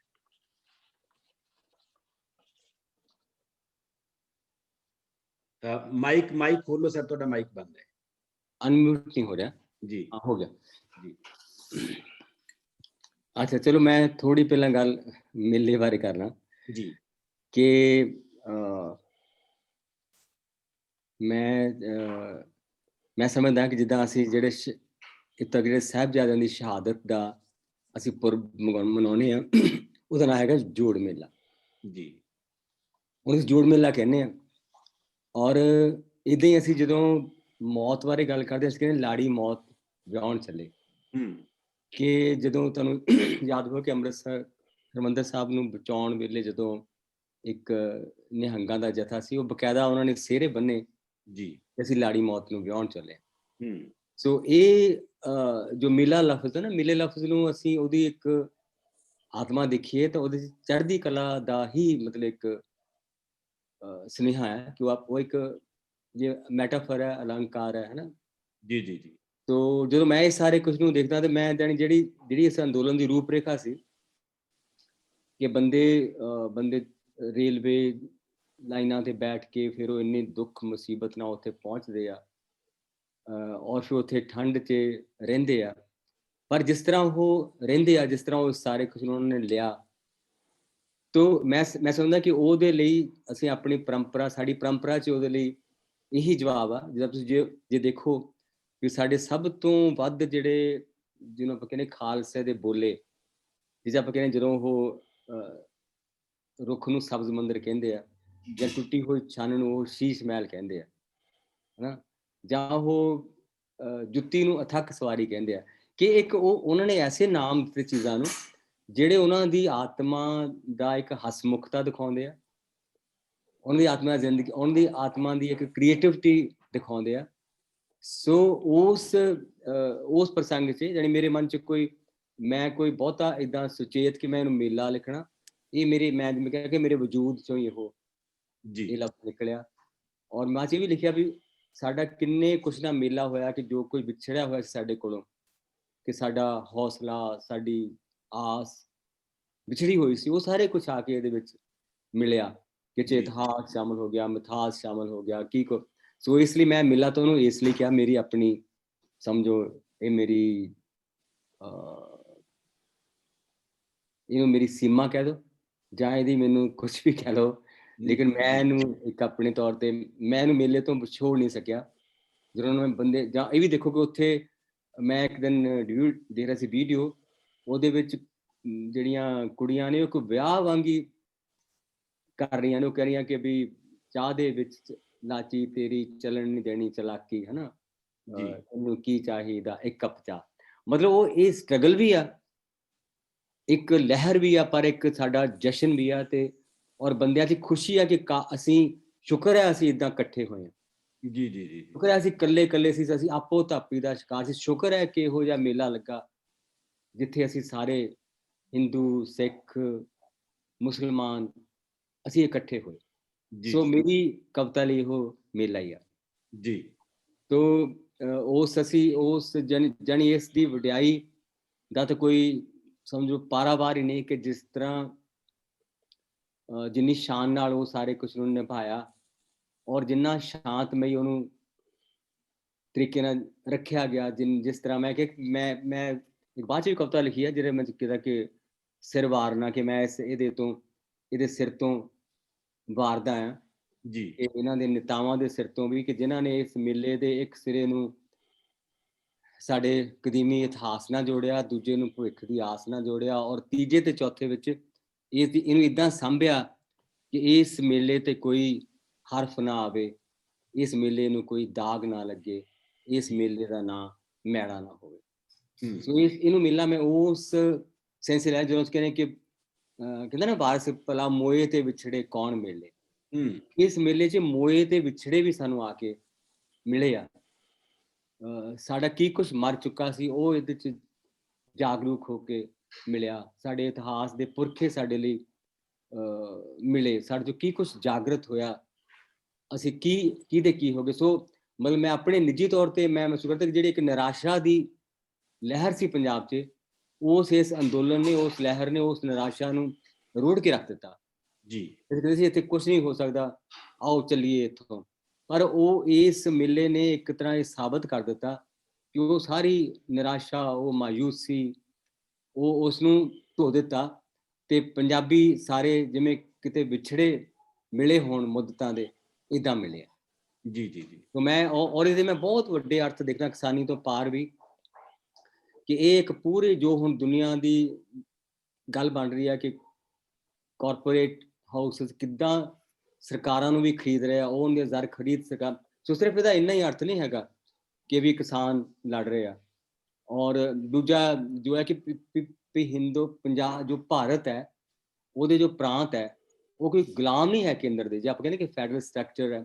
ਸੋ ਉਸ ਗੱਲ ਤੇ ਵੀ ਹੁਣ ਜਿੱਦਾਂ ਆਪਾਂ ਕਹਿੰਦੇ ਕਿ ਉਹ ਕਹਿ ਰਿਹਾ ਕਿ ਤੁਸੀਂ ਕੋਈ ਵੀ ਇਹਨਾਂ ਚੋਂ ਧਾਰਾਵਾਂ ਕੱਢ ਦਿਓ ਪਰ ਐਕਟ ਨਹੀਂ ਅਸੀਂ ਵਾਪਸ ਲੈਣੇ। ਉਹ ਕਹਿੰਦੇ ਕਿ ਐਕਟ ਵਾਪਸ ਨਾ ਲੈਣ ਦਾ ਮਤਲਬ ਇਹ ਆ ਕਿ ਤੁਸੀਂ ਇਹ ਸਾਬਤ ਕਰਨਾ ਚਾਹੁੰਦੇ ਆ ਕਿ ਕੇਂਦਰ ਕੋਈ ਵੀ ਕਾਨੂੰਨ ਸਟੇਟਸ ਬਾਰੇ ਬਣਾ ਸਕਦਾ, ਜਿਹੜੀ ਕਿ ਈਨ ਮੰਨਣ ਵਾਲੀ ਗੱਲ ਹੈ। ਸੋ ਇਹਦੇ ਇਸ ਅੰਦੋਲਨ ਦੇ ਮੈਂ ਬਹੁਤ ਵੱਡੇ ਅਰਥ ਦੇਖਦਾ। ਔਰ ਕਈ ਕਹਿੰਦੇ ਵੀ ਉਹ ਜੇ ਇਹ ਹੋ ਵੀ ਗਿਆ, ਮੰਨ ਲਓ ਕਿ ਉਹ ਐਕਟ ਵਾਪਸ ਵੀ ਹੋ ਗਿਆ ਕਾਨੂੰਨ, ਤਾਂ ਫਿਰ ਵੀ ਸਾਡੇ ਦੁੱਖ ਸਮਾਪਤ ਨਹੀਂ ਹੋਣੇ। ਜੀ ਬਿਲਕੁਲ ਸਹੀ ਆ, ਪਰ ਉਦੋਂ ਸਾਡੀ ਆਪਣੇ ਦੁੱਖਾਂ ਪ੍ਰਤੀ ਇੱਕ ਰਵੱਈਆ ਬਹੁਤ ਵੱਖਰਾ ਹੋਊਗਾ। ਉਹਦੇ ਚੋਂ ਮੈਂ ਸਮਝਦਾ ਕਿ ਪੋਲੀਟੀਕਲੀ ਬਹੁਤ ਕੁਝ ਨਵਾਂ ਨਿਕਲੂਗਾ ਔਰ ਪੰਜਾਬ ਦੇ ਨਵ ਸਿਰਜਣ ਦੇ, ਪੰਜਾਬ ਦੀ ਪੁਨਰ ਸਿਰਜਣਾ ਦੇ ਮੌਕੇ ਨਿਕਲਣਗੇ। ਇਹ ਇੱਕ ਪੰਜਾਬ ਦੀ ਸਪਿਰਿਚੁਅਲ ਜਾਗ ਵੀ ਹੈ, ਇੱਕ ਸਪਿਰਿਚੁਅਲ ਰੂਹਾਨੀ ਮੇਲਾ ਵੀ ਹੈ ਕਿ ਪੰਜਾਬ ਦੇ ਵਿੱਚ ਜੋ ਸਾਡੀਆਂ ਆਤਮਾਵਾਂ 'ਚ ਦਫਨ ਸੀ, ਜੋ ਸਾਡਾ ਦੱਬਿਆ ਹੋਇਆ ਸੀਗਾ, ਸਾਡੇ ਜਾਣੀ ਜਿਹੜੇ ਨੌਜਵਾਨਾਂ ਤੇ ਆਪਾਂ ਇੰਨੇ ਇਲਜ਼ਾਮ, ਉਹ ਇਸ ਲਈ ਸੇਵਾ ਦਾ ਸਰੂਪ ਹੋਏ ਬੈਠੇ ਆ। ਔਰ ਧੀਆਂ ਕਿਸ ਤਰ੍ਹਾਂ ਹਿੱਸਾ ਲੈ ਰਹੀਆਂ, ਉਹਨੂੰ ਬੋਲਦਿਆਂ ਸੁਣੋ ਕਿਸ ਆਤਮ ਵਿਸ਼ਵਾਸ ਨਾਲ ਬੋਲ ਰਹੀਆਂ ਬੱਚੇ। ਸੋ ਤੁਸੀਂ ਇਹਨੂੰ, ਮੈਂ ਤੇ ਇਹਨੂੰ ਮੇਲੇ ਤੋਂ ਉਰੇ ਕੁਛ ਨਹੀਂ ਕਹਿ ਸਕਦਾ।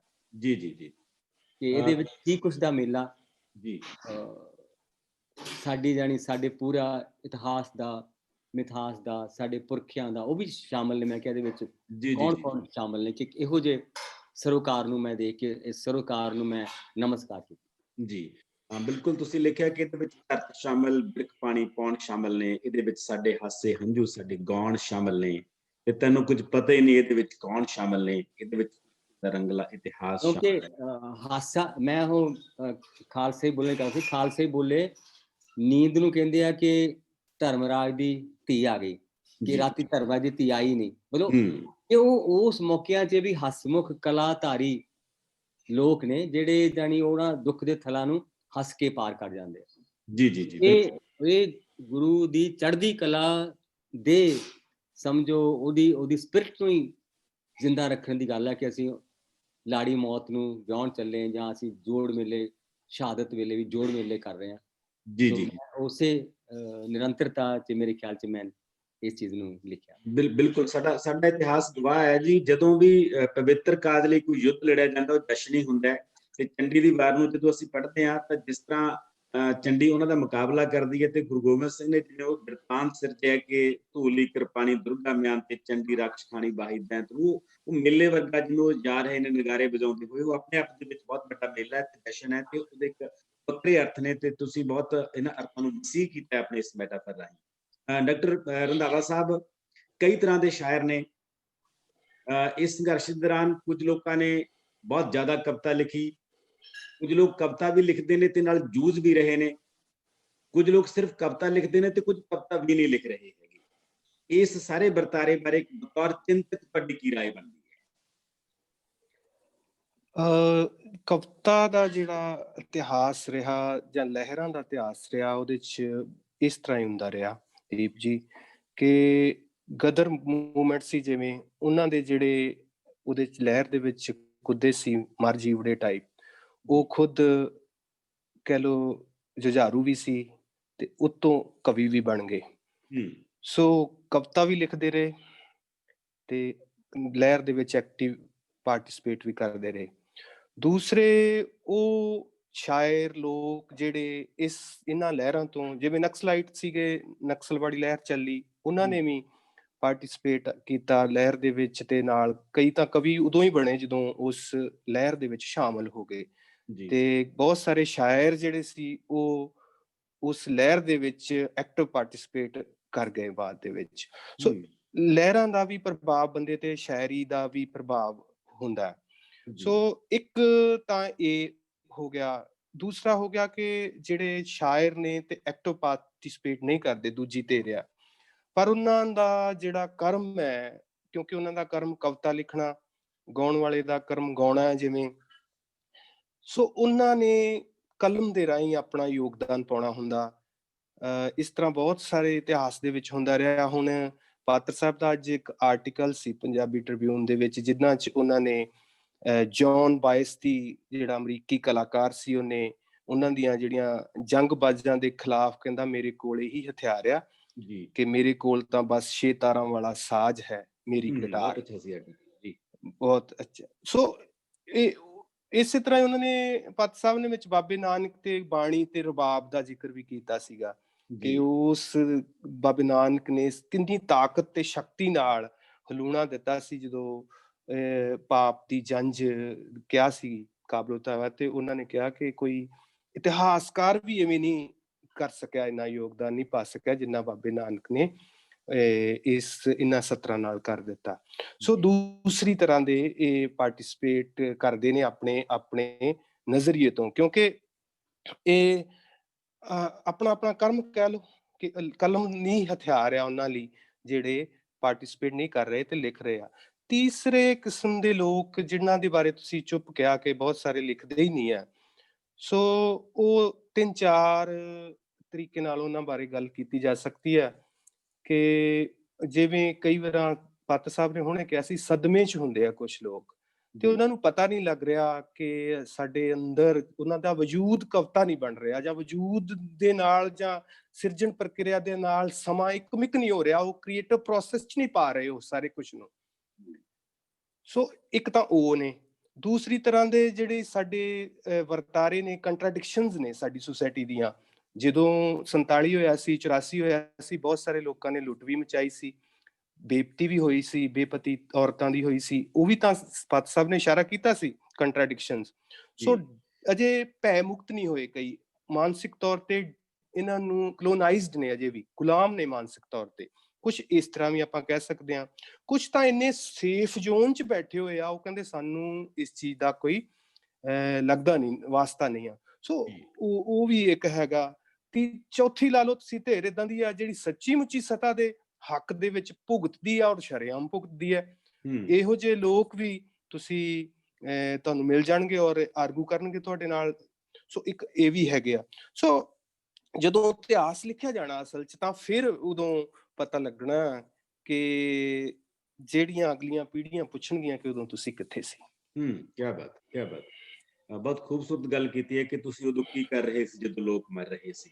ਇੱਕ ਸਵਾਲ ਬਹੁਤ ਵੱਡਾ ਹੈ ਜਿਹੜਾ ਸ਼ਾਇਰ ਨੂੰ ਵੀ ਹੁੰਦਾ, ਲੇਖਕ ਨੂੰ ਵੀ ਹੁੰਦਾ, ਹਰ ਸੰਵੇਦਨਸ਼ੀਲ ਬੰਦੇ ਨੂੰ ਹੁੰਦਾ ਹੈ। ਪੱਤਰ ਸਾਹਿਬ, ਹੁਣ ਇੱਕ ਹੋਰ ਇਸ਼ੂ ਤੇ ਗੱਲ ਕਰਦੇ ਹਾਂ ਕਿ ਜਦੋਂ ਪਿਛਲੇ ਕੁਝ ਸਮੇਂ ਤੋਂ ਇੱਕ ਵਰਤਾਰਾ ਆਪਾਂ ਦੇਖ ਰਹੇ ਹਾਂ, ਜਦੋਂ ਕੇਂਦਰ ਸਰਕਾਰ ਵੱਲੋਂ ਜਾਂ ਸਟੇਟ ਗਵਰਨਮੈਂਟ ਵੱਲੋਂ ਕੋਈ ਲੋਕ ਵਿਰੋਧੀ ਫੈਸਲਾ ਲਿਆ ਜਾਂਦਾ ਤਾਂ ਲੇਖਕ ਅਵਾਰਡ ਵਾਪਸ ਕਰਦੇ ਨੇ।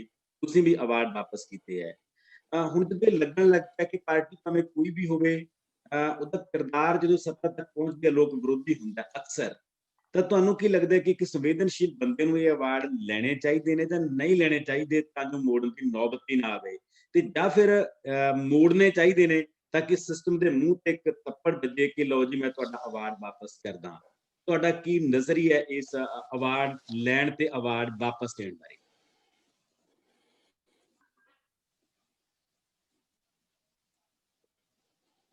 ਮਾਈਕ ਖੋਲੋ ਸਰ, ਮਾਈਕ ਬੰਦ ਹੈ ਤੁਹਾਡਾ ਜੀ। ਅਜੇ ਵੀ ਖੁੱਲਿਆ ਨਹੀਂ ਸਰ ਮਾਈਕ, ਤੁਹਾਡਾ ਆਨ ਨਹੀਂ ਹੋਇਆ ਤੁਹਾਡਾ ਮਾਈਕ। ਜੀ तो मैं अक्सर ये लफ्ज कहना हुंदा कि ਜਿਹੜਾ ਲੋਕ ਰਾਜ ਹੈ ਜੀ, ਇਹ 'ਚ ਸਾਡੀ ਭੂਮਿਕਾ ਰੁੱਸੇ ਹੋਏ ਪੁੱਤ ਵਰਗੀ ਨਹੀਂ ਚਾਹੀਦੀ। ਜਿਵੇਂ ਅਸੀਂ ਕਹਿੰਦੇ ਕੋਈ ਬੰਦਾ ਜੇ ਮਤਲਬ ਮੈਂ ਕੇਵਲ ਮਤਲਬ ਇਹ ਜੀ ਇਹ ਹੁਣ ਪੰਜਾਬ ਆਰਟਸ ਕੌਂਸਲ ਦੇ ਹੁਣ ਅੱਜ ਕੱਲ੍ਹ ਮੈਂ ਪ੍ਰਧਾਨ ਚੇਅਰਮੈਨ ਨਹੀਂ ਹਾਂ ਜੀ ਜੀ ਜੀ, ਪਰ ਜਦੋਂ ਮੈਂ ਬਣਿਆ ਕੋਈ ਲੱਗਿਆ ਵੀ ਉਹ ਇਹ ਤਾਂ ਜੀ ਹੁਣ ਸਰਕਾਰ ਦੇ ਹੋ ਗਏ। ਅੱਛਾ, ਮੇਰੇ ਮਨ 'ਚ ਇੱਦਾਂ ਹੈ ਕਿ ਜਦੋਂ ਤੁਸੀਂ ਲੋਕ ਰਾਜ 'ਚੋਂ ਅਸੀਂ ਨੌਕਰੀਆਂ ਵੀ ਕਰਦੇ ਹਾਂ, ਅਸੀਂ ਉਹ ਸਰਕਾਰੀ ਨੌਕਰੀਆਂ ਵੀ ਕਰਦੇ ਹਾਂ, ਤੇ ਸਿਰਫ ਇਹ ਹੈ ਕਿ ਜਦੋਂ ਤੁਹਾਨੂੰ ਲੱਗਦਾ ਕਿ ਹੁਣ ਮੇਰਾ ਇੱਥੇ ਇਸ ਕੰਮ 'ਚ ਮੇਰੀ ਆਤਮਾ ਤੇ ਕੋਈ ਬੋਝ ਪੈ ਰਿਹਾ, ਉਦੋਂ ਉਸ ਕੰਮ ਨੂੰ ਛੱਡ ਦਿਓ ਜੀ। ਸੋ ਇਨਾਮਾਂ ਬਾਰੇ ਮੇਰੇ ਮਨ 'ਚ ਇਹ ਆ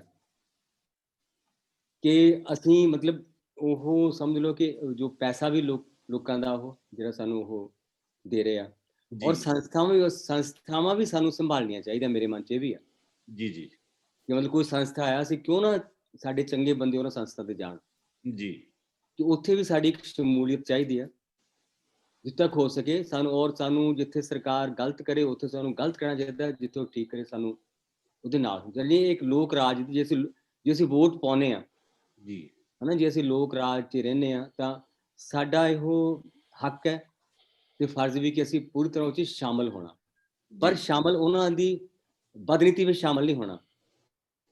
ਅਸੀਂ ਜੋ ਕੁਛ ਉੱਥੇ ਰਹਿੰਦੇ ਹਾਂ ਅੱਛਾ ਕਰ ਸਕਦੇ ਹਾਂ, ਕਿ ਜਦੋਂ ਤੁਹਾਡੀ ਆਤਮਾ ਤੇ ਬੋਝ ਲੱਗੇ ਉਦੋਂ ਨੂੰ ਛੱਡ ਦਿਓ। ਕੋਈ ਰੁਤਬਾ ਹੋਵੇ, ਕੋਈ ਅਹੁਦਾ ਹੋਵੇ, ਉਹਨੂੰ ਉਦੋਂ ਛੱਡ ਦਿਓ ਜਦ ਤੁਸੀਂ ਆਪਣੀ ਮਰਜ਼ੀ ਮੁਤਾਬਕ ਕੰਮ ਨਹੀਂ ਕਰ ਸਕਦੇ। ਮੈਂ ਇਸ ਯਾਨੀ ਮੇਰੇ ਮਨ 'ਚ ਮੈਂ ਇਸ ਅਸੂਲ ਦਾ ਬੰਦਾ ਜੀ ਔਰ ਇਹੀ ਮੇਰੀ ਇਨਾਮਾਂ ਸਰਾਉਣ ਬਾਰੇ ਵੀ ਇਹੀ ਆ ਕਿ ਇਹ ਇਨਾਮ ਅਸੀਂ ਲੈਂਦੇ ਹਾਂ ਹਨਾ, ਜਿਵੇਂ ਅਸੀਂ ਉਸ 'ਚ ਸ਼ਾਮਲ ਹਾਂ ਉਸ ਜੋ ਕੁਛ ਹੋ ਰਿਹਾ, ਪਰ ਅਸੀਂ ਜਾਣੀ ਉਹ ਜਿਹੇ ਮੌਕੇ ਹੁਣ ਜਿੱਦਾਂ ਕਿ ਉਦੋਂ ਪਹਿਲਾਂ ਵੀ ਹੋਇਆ ਸੀ ਭਾਸ਼ਾ ਵਿਭਾਗ ਦੇ ਸਨਮਾਨਾਂ ਵੇਲੇ ਵੀ, ਮੈਂ ਜਦੋਂ ਉਦੋਂ ਵੀ ਇੱਕ ਸਨਮਾਨ ਦਾ ਇੱਦਾਂ ਪਿਆ ਸੀ ਸ਼੍ਰੋਮਣੀ ਕਵੀ ਵਾਲਾ ਜੀ, ਤੇ ਉਦੋਂ ਵੀ ਜਾਣੀ ਜਿਸ ਤਰ੍ਹਾਂ ਮੈਂ ਸਨਮਾਨ ਮੇਰੇ ਨਾਂ ਤੇ ਅਨਾਉਂਸ ਹੋਇਆ ਸੀਗਾ, ਪਰ ਮੈਨੂੰ ਫਿਰ ਜਾਣੀ ਕੁਛ ਲੇਖਕਾਂ ਨੇ ਕਿਹਾ ਵੀ ਤੁਸੀਂ ਆਪਾਂ ਨੂੰ ਇਹ ਸਨਮਾਨ ਨਹੀਂ ਲੈਣਾ ਚਾਹੀਦਾ, ਕਿਉਂਕਿ ਇੱਥੇ ਉਦੋਂ ਇੱਕ ਮਿਨਿਸਟਰ ਸੀਗੇ ਜਿਨ੍ਹਾਂ ਨੇ ਬਹੁਤ ਆਪਣੀ ਮਨ ਮਰਜ਼ੀ ਨਾਲ 3-4 ਇਨਾਮ ਇਹੋ ਜਿਹੇ ਲਾਤੇ ਸੀਗੇ ਕਿ ਜਿਹੜੇ ਸਾਰਿਆਂ ਨੂੰ ਪ੍ਰਵਾਨ ਨਹੀਂ ਸੀ, ਤੇ ਉਹਨੂੰ ਛੱਡਿਆ ਗਿਆ।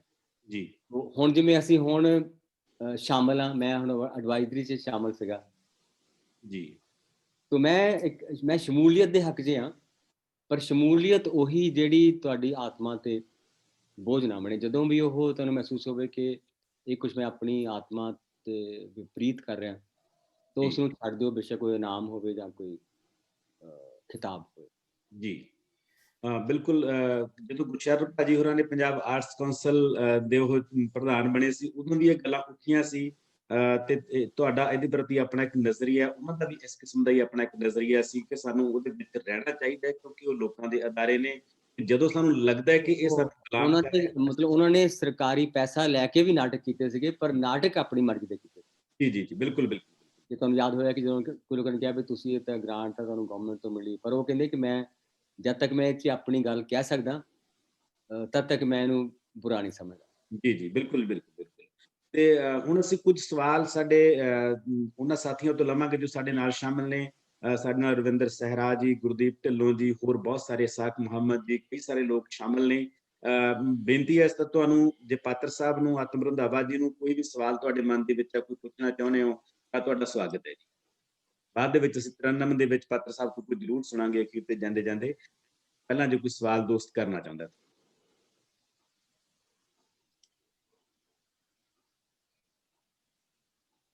ਹਾਂਜੀ ਸਹਿਰਾ ਜੀ। ਹਾਂਜੀ ਆਪਣੇ ਦੀਪ ਜੀ ਜੀ, ਵੈਲਕਮ ਸਰ ਤੁਹਾਡਾ। ਹਾਂਜੀ ਦੀਪ ਜੀ, ਸਾਡੇ ਦੋਨਾਂ ਵਿਦਵਾਨਾਂ ਨੂੰ ਬਹੁਤ ਬਹੁਤ ਆਦਾਬ ਜੀ।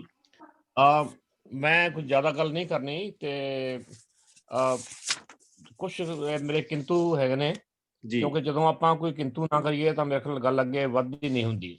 ਨਹੀਂ, ਬਿਲਕੁਲ ਜੀ, ਬਿਲਕੁਲ। ਪਾਤਰ ਸਾਹਿਬ ਸਾਡੇ ਬਹੁਤ ਹੀ ਪ੍ਰਵਾਨਿਤ ਕਵੀ ਨੇ ਜੀ। ਇਹਨਾਂ ਨੇ ਹਰ ਲਹਿਰ ਨੂੰ ਵੇਖਿਆ ਵੀ ਹੈਗਾ ਤੇ ਹਰ ਲਹਿਰ ਨੂੰ ਇਹਨਾਂ ਨੇ ਆਪਣੀ ਕਵਿਤਾ 'ਚ ਬਿਆਨੇ ਵੀ ਹੈਗਾ ਜੀ। ਮੇਲਾ ਕਵਿਤਾ ਜਿਹੜੀ ਇਹਨਾਂ ਦੀ ਹੁਣ ਬਹੁਤ ਚਰਚਿਤ ਹੋਈ ਹੈ ਇਹਨਾਂ ਦਿਨਾਂ 'ਚ, ਉਹਦੇ ਬਾਰੇ ਇਹਨਾਂ ਨੇ ਬਹੁਤ ਲੰਮੀ ਵਿਆਖਿਆ ਵੀ ਕੀਤੀ ਹੈ। ਮੈਨੂੰ ਨਹੀਂ ਲੱਗਦਾ ਕਿ ਜਦੋਂ ਕੋਈ ਕਵਿਤਾ ਆਪਾਂ ਸਾਰਥਕ ਲਿਖਦੇ ਹੈਗੇ ਆ ਜਾਂ ਉਹਦੇ ਬਾਰੇ ਆਪਾਂ ਨੂੰ ਬਿਆਨ ਕਰਨਾ ਪਵੇ, ਇੰਨੀ ਲੰਮੀ ਵਿਆਖਿਆ ਕਰਨ ਦੀ ਆਪਾਂ ਨੂੰ ਲੋੜ ਨਹੀਂ ਹੁੰਦੀ, ਲੋਕ ਆਪੇ ਹੀ ਸਮਝ ਜਾਂਦੇ ਨੇ। ਜਦੋਂ ਇਸ ਵੇਲੇ ਉੱਥੋਂ ਲਾਸ਼ਾਂ ਆ ਰਹੀਆਂ ਨੇ, ਹਰ ਰੋਜ਼ ਇੱਕ ਲਾਸ਼ ਤਕਰੀਬਨ ਇੱਕ ਆ ਰਹੀ ਆ, 26 ਦੇ ਕਰੀਬ ਉੱਥੋਂ ਬੰਦੇ ਆਪਣੇ ਸ਼ਹੀਦ ਹੋ ਚੁੱਕੇ ਨੇ, ਉਹਨੂੰ ਆਪਾਂ ਮੇਲਾ ਕਿਵੇਂ ਕਹਿ ਸਕਦੇ ਹਾਂ? ਜੀ, ਉਹ ਮੇਲਾ ਨਹੀਂ ਮੇਰਾ ਖਿਆਲ ਲੱਗਦਾ। ਪਾਤਰ ਸਾਹਿਬ ਦਾ ਮੇਰਾ ਇਹਨਾਂ ਦਾ ਵਿਰੋਧ ਕਰਨਾ ਨਹੀਂ, ਮਗਰ ਗੱਲ ਕਰਨੀ। ਮੈਂ ਸਿਰਫ ਇੱਕ ਇਹੀ ਸਵਾਲ ਕਰਦਾ, ਇਹਨੂੰ ਆਪਾਂ ਮੇਲਾ ਕਿਵੇਂ ਕਹਿ ਸਕਦੇ ਹਾਂ? ਜੀ ਜੀ ਜੀ ਜੀ। ਚਲੋ ਅੱਛਾ, ਦੂਜੀ ਗੱਲ ਆਤਮ ਰੰਧਾਵਾ ਹੋਰਾਂ ਨਾਲ ਗੱਲ ਕੀਤੀ। ਮੈਂ ਇੱਕ ਇਹਦਾ ਪਹਿਲਾਂ ਜਵਾਬ ਦੇ ਦੇਣਾ, ਬਾਅਦ 'ਚ ਰੰਧਾਵਾ ਜਾਏਗਾ। ਜੀ, ਮੇਰੀ ਗੱਲ ਸੁਣ ਲਓ। ਮੇਰੇ ਖਿਆਲ 'ਚ ਰਵਿੰਦਰ ਸਹਿਰਾ ਬਹੁਤ ਕੁਛ ਸਿੱਖੀ ਦਾ ਵੀ ਭੁੱਲ ਚੁੱਕਾ ਤੇ ਬਹੁਤ ਕੁਛ ਪੰਜਾਬੀਅਤ ਦਾ ਵੀ ਭੁੱਲ ਚੁੱਕਾ। ਜੀ। ਅਸੀਂ ਤਾਂ ਮਤਲਬ ਮੋਹੇ ਮਰਨੇ ਕਾ ਚਾਓ ਹੈ, ਅਸੀਂ ਵੀ ਕਹਿੰਦੇ ਹਾਂ ਔਰ ਅਸੀਂ ਮੌਤ ਨੂੰ ਵੀ ਅਕਾਲ ਚਲਾਣਾ ਕਹਿੰਦੇ ਆ ਜੀ।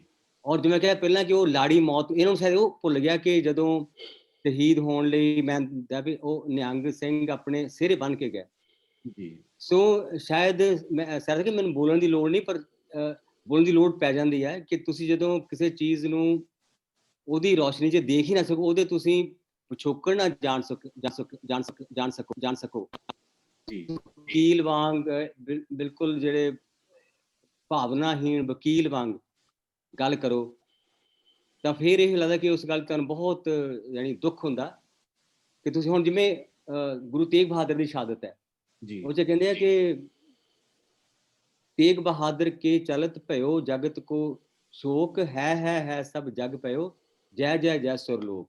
ਕਿਉਂ ਦੁਖਾਂਤ ਦੇ ਪਲ ਨੇ, ਪਰ ਉਹਨਾਂ ਨੂੰ ਵੀ ਉਹ ਸੈਲੀਬ੍ਰੇਟ ਕਰ ਰਹੇ ਨੇ।